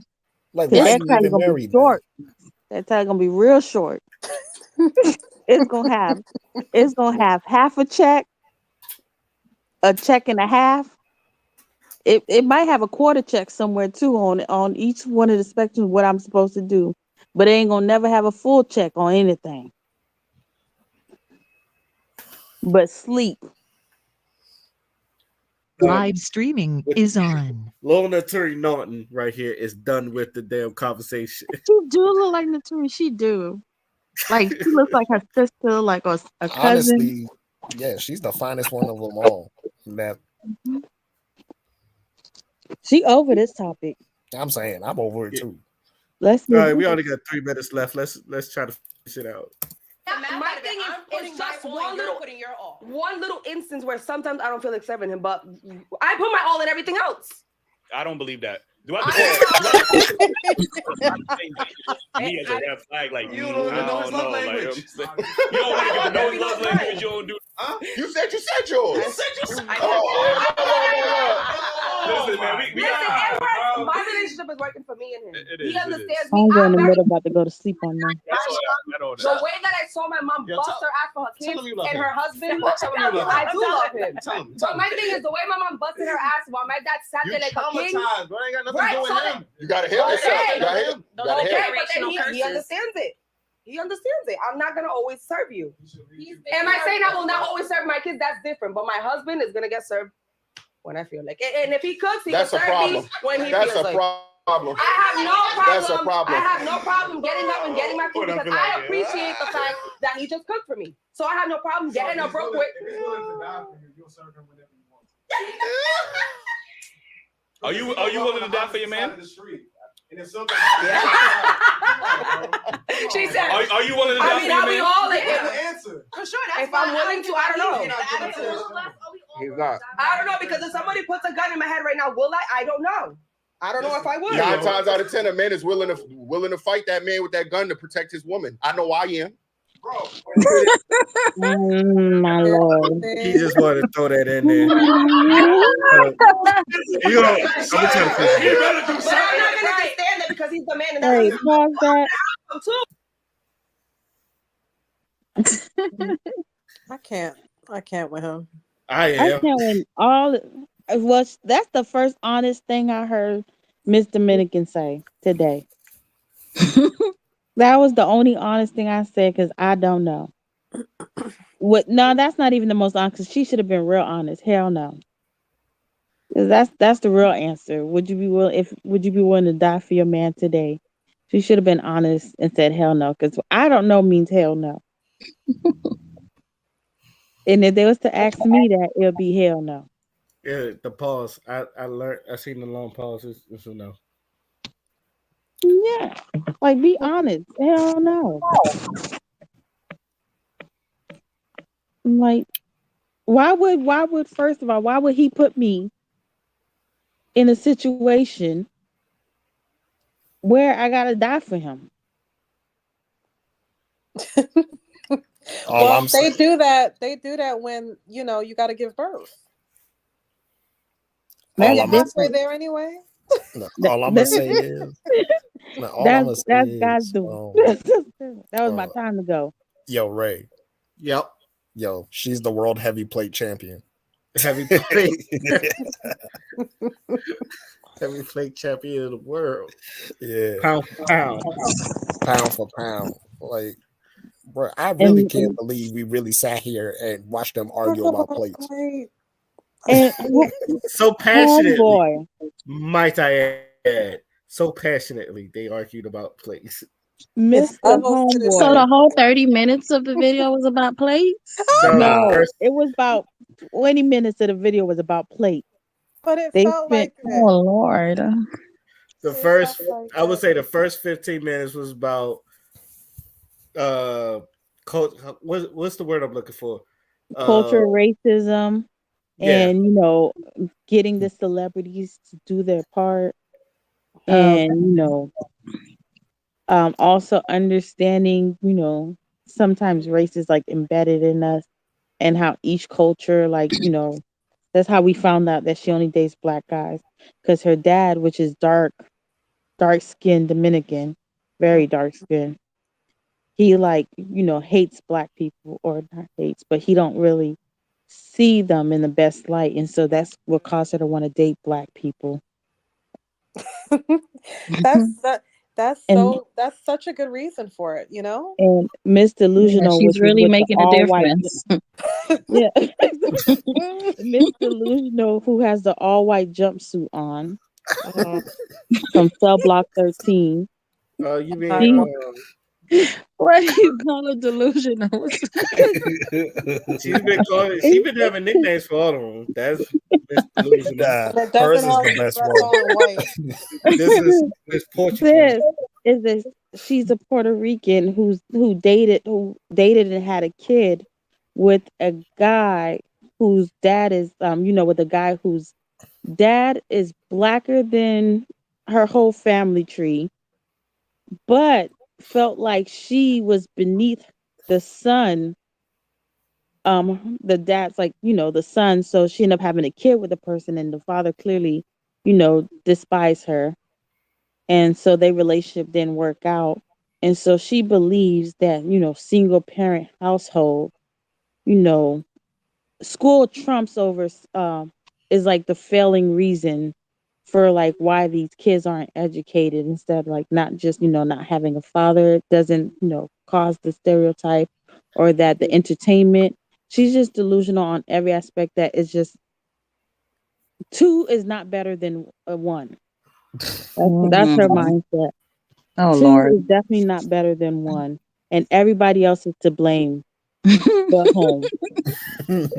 Miss Miss Miss Portuguese, for her is racism never existed in life, and Oh Lord. she feels she There's no fucking way. sympathized with everyone, and she feels so ashamed that people had to suffer through this. Oh my gosh. And she reads books for a living, and she wants you to understand, and she wants you to know that she cares for you and wants you to be powerful, and she's gonna be married soon. And To what? A black man? I think so, because her parents do not care and they don't see color, and they let everyone in. But she definitely sees that dick, so let's not be stupid. The fuck? Oh, she's definitely for the Yeah. black man, because her parent, her family don't see color, and so they're very open. So she let it be known that she's definitely, She's open too. yeah, she's definitely, available for black men. And they like her type because her mom raised her to be a wife. Look, I don't mean to. I really don't mean to cut you off, but when I hear bullshit, I like to call it out. And here's the thing: she sees color because she saw that dick. All right, and she's definitely gonna see that color if she does have a child, and that child has nappy hair. She's definitely gonna see all the colors of the world when she's trying to pull that hair. Tell you that right now. Well, once she has a kid and get betrayed and become a single mother, then she'll understand color. But right now, she's living her best life. Here's the thing: women like that are very dangerous to have a mixed child. Why? Because they're not going to know how to tell the child how to handle racism when they go to school. Because guess what? They don't see color. So how the fuck you going to deal when the other children do see that your child is not your complexion, sweetie? The They way can she grow up came with to the needing show therapy. with this little bustier cup holder thingy, I whatever. don't know what that is. I thought she was trying to be a I think handicapped Wonder Woman. Okay, I'm glad someone talked about it because that quartet is fucking killing me. But she don't see color, so it makes sense. Yeah, but that quartet wasn't dudes, killing us. dudes get attracted to boobs, so she didn't have her boobs out, but they out. And then Mister, I didn't have a name for him before, but now he's Mr. I can do it all. Oh wow. Hercules. Call him Hercules. Homegirl in the middle, she has officially checked out. She barely talked because she was canceled from the beginning because they never gave her a microphone, and Miss was not willing to slide it over or give her a voice to speak. But she don't see color. Okay. You also don't see the mic. And homeboy with the red, he's a supporting cast member for Miss Delusional. 'Cause all he does is just kiki with her. And then, the guy who's hosting the show, he's just letting them be at this point in time because he came to the understanding if he say the wrong word or, movement, he about to get these stray bullets that Mr. Hercules is bouncing off of him. Okay, maybe I'm being a little harsh, but it's like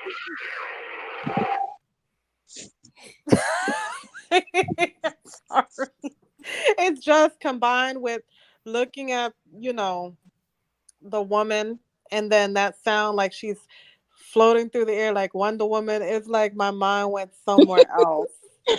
immediately. So I apologize for pausing, but maybe I'm being harsh with this cast. It's a lot of stuff that they're saying is very el stupido. And I can't take Mhm. it no more. Like it's really bad. Like I'm starting to think that this is a skit. You know what? At this point, it is because some of the shit that I've heard, I am shocked. Like what? I'm not shocked. This is literally the average person how they think, whether it's a woman or a man. This is really how they think in society. But That's when the are the behavior, aliens that's the coming? mindset, that's the About attitude. 75% of females, this new modern female is definitely Miss Puerto Rican. I mean Dominican. Yeah. Yeah, but you know who they're gonna blame it on? The blacks. So does it really fucking Well, It's your fault. they're gonna say it's her black side that's acting up like this.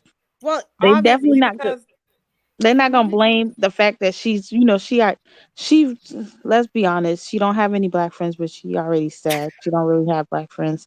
So, uh, God. um, her mom is highly disappointed on her way of thinking because her mom did it all.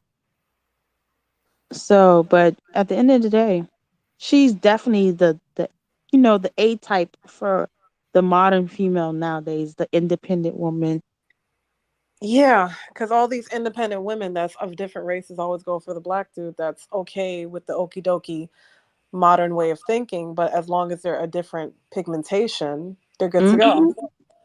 I'm just calling shit how I see it because Well, why he would don't you say he have a got man that homeboy. Don't legit say was he got shocked? himself a black woman. He definitely says she's Hispanic, she's Dominican. Yeah, but she's tying herself up because in the beginning you said that I didn't serve him and he was shocked. Why would he be shocked as a black man? I'm No, just her saying. mom was shocked when she told her mom that she don't serve him. He like gets Mhm. her food, and the mom was so shocked because the mom her whole life has been serving the whole family. So she's like, why are you like, why don't you serve him? She was like, well, if I'm tired, he can get his own food. All my life I had to fight. Exactly. And he's aware of it because she gets triggered. The moment she has to think about serving him when she's tired, she automatically remembers her mom and feels like a panic attack is about to seize in, and so she goes straight to the table and says, if I can. Mama, no. Nah, when you said that, it reminded me of that scene in Stranger Things when they just get transported to the upside down. Oh no, not the plate. Not the plate, Lord Jesus, not the plate. The moment she gets tired, like you ever seen Love of Basketball? And you know how the mom was so tired and the husband was like, oh, what shirt do you think? Oh, just fold both of them. And the girl and she just watched her mom so tired and she was like, okay, I'll iron both of them. And that's for her. Like she's seen her mom go through that. And she knew when she grew up, she never wanted this to happen to her. Well, look at her now. Exactly, it's the Matrix. She has to enter the Matrix and don't even realize it. I'm saying, game. Mama, I made it. All right, let's get this last minute in. So, like it's 50-50.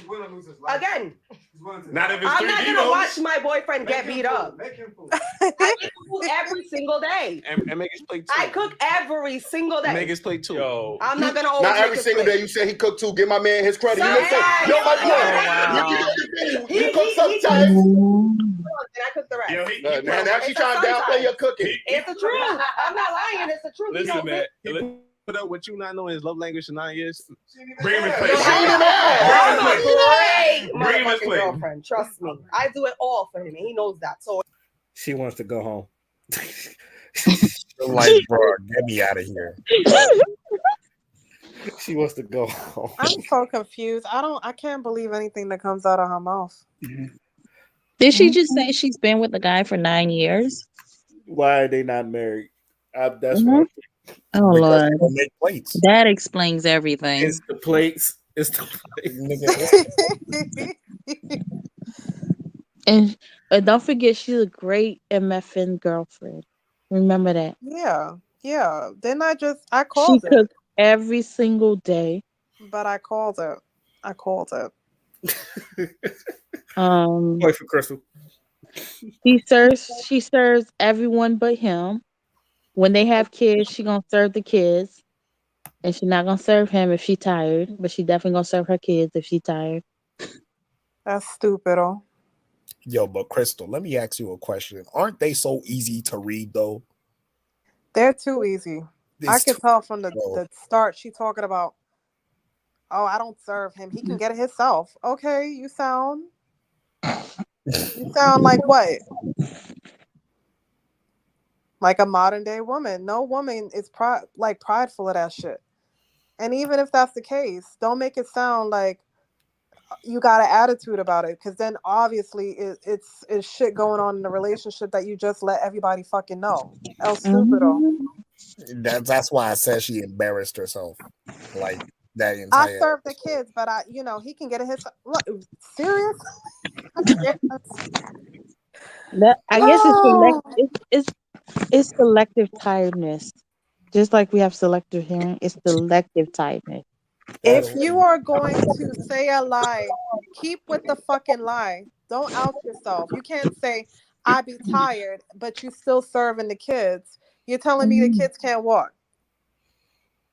That's what you're saying? They can't walk to the kitchen? Yeah. So the same way the kids can walk to the kitchen and serve themselves, the same way your man can serve. Keep it 100. Don't be like, I guess she was grateful for what her mom did for her for that period. well, what her mom? Jesus, I can't. I'm done. Because her mom was still a slave to her husband, but she was still grateful that her mom still served her, even though she was exhausted. And she wants to, to at least give thanks because she realized what she said. And she was like, but I still want, I cherish that thing that my mom taught me was, still serve the kids, even if you're tired. But she literally disregarded the husband, but, served the kids. It might be because they're not married. That's why she don't give a damn. How is somebody serving their fucking husband when they both have a fucking agreement that he's gonna work, he's not gonna cook, and she's gonna do all the cooking and other stuff, and it's an agreement between her father and her mother? How is that slavery? She's doing it out the willingness of her womanhood. Everybody has a different definition of what fucking womanhood is and what they want to do for their man. The fact that she even looked at her mom as a slave, that means that you don't even respect her as a mother. So it's a lot of shit that your mom has told you is the reason why your ass ain't married at 9 years later. Well, I think if she was married, she probably would serve him 24/7. She would probably divorce him boyfriend and after the first girlfriend. year. Yeah. I can't. I'm out. Mm-mm. None of nothing made sense from any of these women or men. Because at this point, and homegirl in the middle, she talked in the beginning and then she was silent for the rest of the season. So I can't really speak on her too much. Little Notori Naughton. Yeah, poor. She realized she didn't have a fight. And she looked like that little girl that be in the arguments with their parents, and she can't go nowhere, so she just gotta watch. She was stuck, and she was dead in the middle, stuck. This was interesting.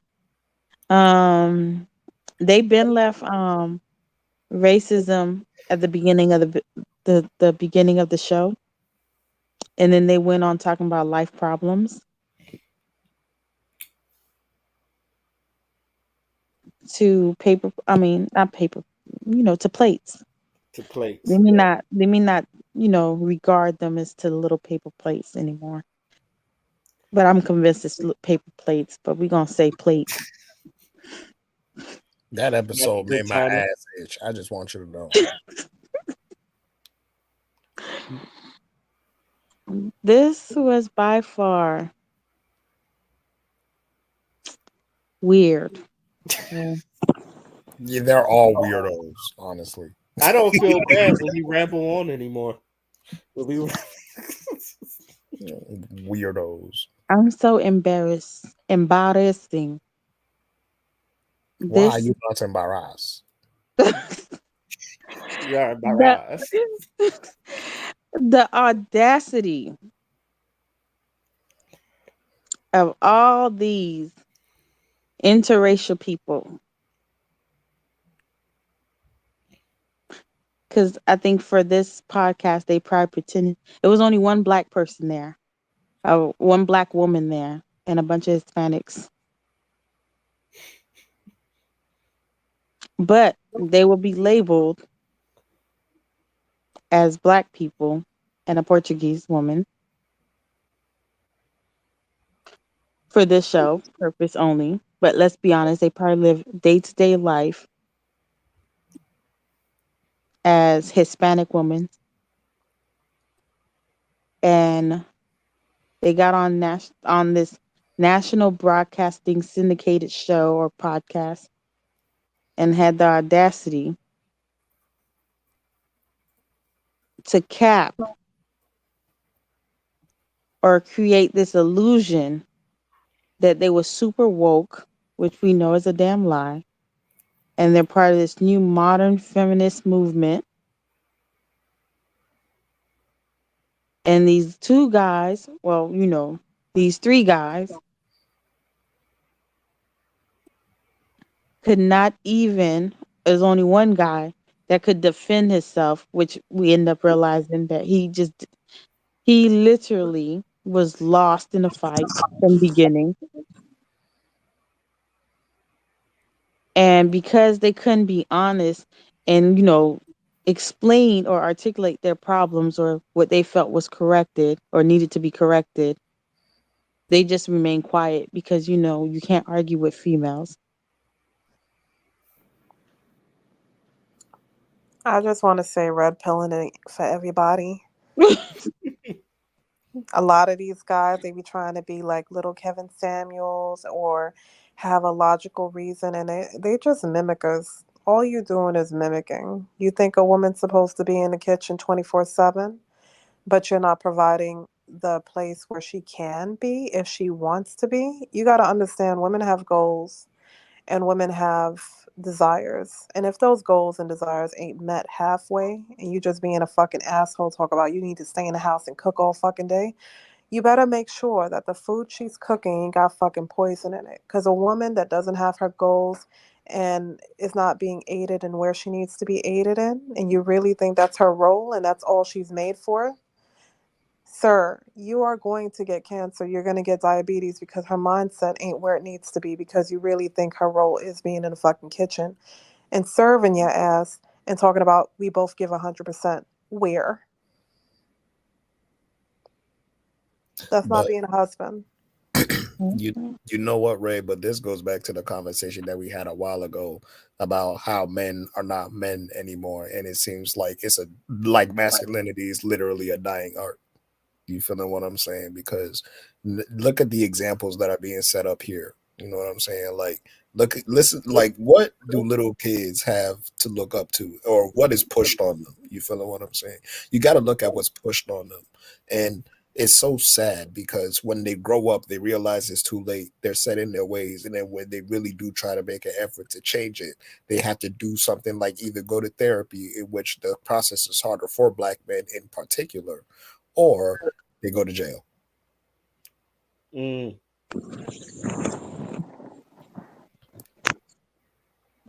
Lord. Oh. Well, you talking about men, child. In this video, there was no woman for, kids to look forward to. It's like that tweet I saw a long time ago. It's like, I know men ain't shit, but bitches ain't shit either, because none of you bitches are Mother Teresa either. Oh my God. It was a bunch of hurt people attempting to aid people who seeking guidance. It just doesn't make sense. I'm gonna just leave that in the hands of the Lord. He gonna fix it. If she not gonna fix your play, God gonna do it. I'm convinced he getting tired with us too. I said that a long time ago, didn't I, Father? Yes, you did. I said sometimes I think the Lord already had it, and then he just took all the good people and just left us behind. He just left us behind. He said, "You know what? And I'm taking Nipsey too. Fuck y'all. Nipsey, come home real quick. Here's some Woe Vicky. Y'all deal with that. Yeah. It's a Woe Vicky. Fuck y'all. Well, I know he left me behind yet, so he need to come on and get me because I'm part of the good people listening, and the way this ghetto-ness is moving right now, I think I'm part of the second wave. I'm just waiting on it. He said, "Oh, you wait, y'all pick Biden after Trump? All right, I'm taking Chadwick too. Fuck y'all."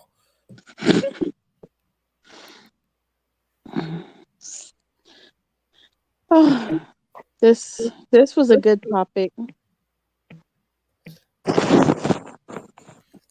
Yeah, I thought it was good. And trust me, if you think these people are bad, oh man, and we'll probably talk about it tomorrow. I may talk about it tomorrow. Crystal probably knows what I'm talking about because she already went off. I just need to tie that man up and drop him off on Flatbush. There's definitely if it's like I like Kevin Samuels, but if y'all thought Kevin Samuels was bad, I have found someone that is repulsive. Let's just say that.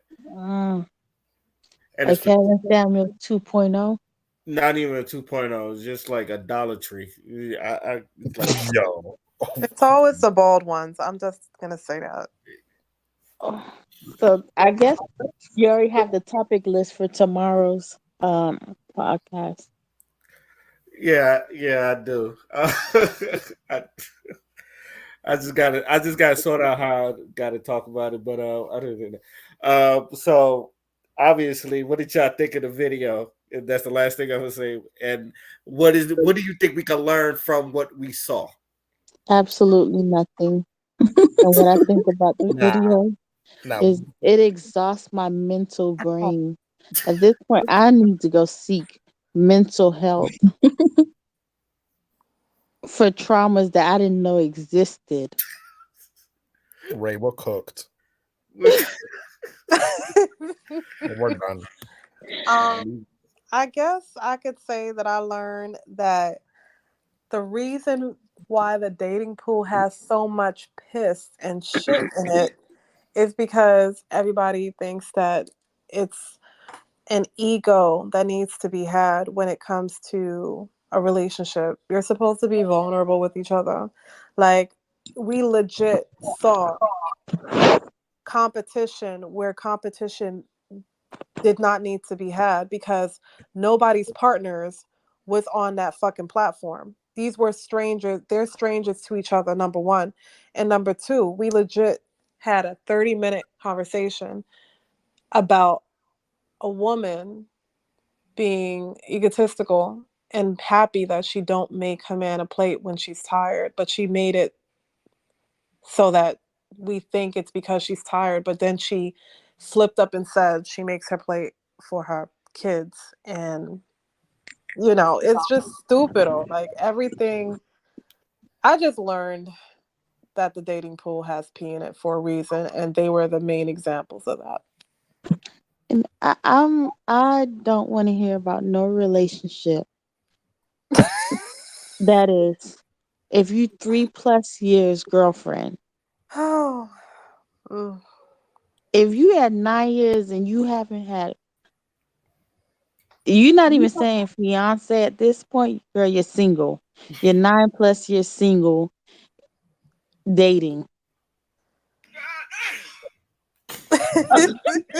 All of them. Like I told y'all, the city girls, they single in a relationship. Homegirl was 9+ years single in a relationship. So she might want to stop calling him her boyfriend. She might want to just say she's single. in a relationship. Because at this point in time, 9+ years, 10+ years, 15+ years, y'all are in a single, connected relationship. And if you didn't think y'all should be married at this point in time, y'all might as well just let go and find somebody who wants to be married. Or y'all just need to be going ahead, y'all living together, I guess for rent purposes. Because it's not for tax purposes. I think if more people knew that your taxes increase when you get married, more women would put their demands out there on the table. She's never required anything of him, therefore he thinks it's okay to be with her 9 years, not married. The reasons they for probably- marriage is so much bigger than what they put in the paper. It's not just a piece of paper, I'll tell you that. It's a And they reason I probably own 2 moved in truck with each businesses. other. Like after they're 1 or 2 years in a relationship, they probably moved in together. And now they almost about to hit 10-year mark. Still tied down, wasting each other's time. Because she emphasized on I do everything for. Okay, that explains a lot. I can't.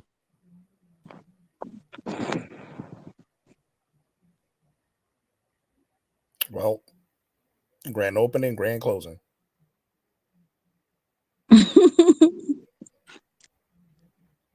You about to say something, Shakur or Shakur? I don't want to say I learned anything because none of this is a surprise, but I just think it's just a reminder how bad it is out there, how distorted the average person mind is out there. And just like somebody said earlier, like the average man, the average woman don't know what it is to be a man and don't know what it is to be a woman. We put so much value on a woman's sex appeal, her domestication, and when it comes to a man, what he can do, how he can provide for the woman, and all this other stuff, and we bypass all the other important aspect. So I don't know. I just feel like we just gotta pray for one another. We got a lot of renewing the mind that we have to do individually before we can start talking about trying to help somebody else better themselves or see things from a different perspective. As a Black community, we all messed up. As a whole, as a society, we all messed up. I mean, I don't know, it's horrible out there. When you see stuff like that, it's I don't know. We got a lot of work that needs to be done. I don't think we bypassed. We completely skipped. Completely. Didn't even see it. Zoom past, skipped. Bypass is like light work compared to how bad we just left that thing. You want to know what happened, Ray? Braun Strowman threw a chair at the Black community. Oh, I can't even do it, y'all. Oh man, yo, still Right. This is first of all, for this to only be a 30-minute video, every one of these after parties be as long as our podcast. And Ray, I pray for your heart because at this point we done had 20 topics that you're gonna have to cut down into individual topics. Will probably be 20 different videos because this 3-hour after party, well, 4 hours. Let's be honest. We done had several deep topics that stems from each one of these portions of the video. Oh, I didn't know. So you edit these videos and then you post them somewhere else, or how does that work? I edit, I cut, I download them, I edit them, and I post them in snippets. Oh, interesting. This right here was deep. The plate one, I think that's this whole segment alone. And that might be 2 or 3 segments in that plate one. The education, woke society, a husband is not needed. That right there was that right there.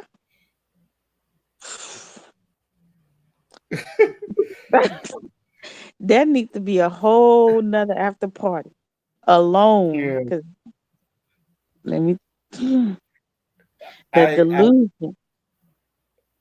I will say this. I guess the one thing you can learn that is a lot of things that we probably took from our parents and then and it's been instilled into ourselves that I feel like some of it is toxic that we don't need, and some of them it is good that we should probably keep doing. We just got to figure out which it is.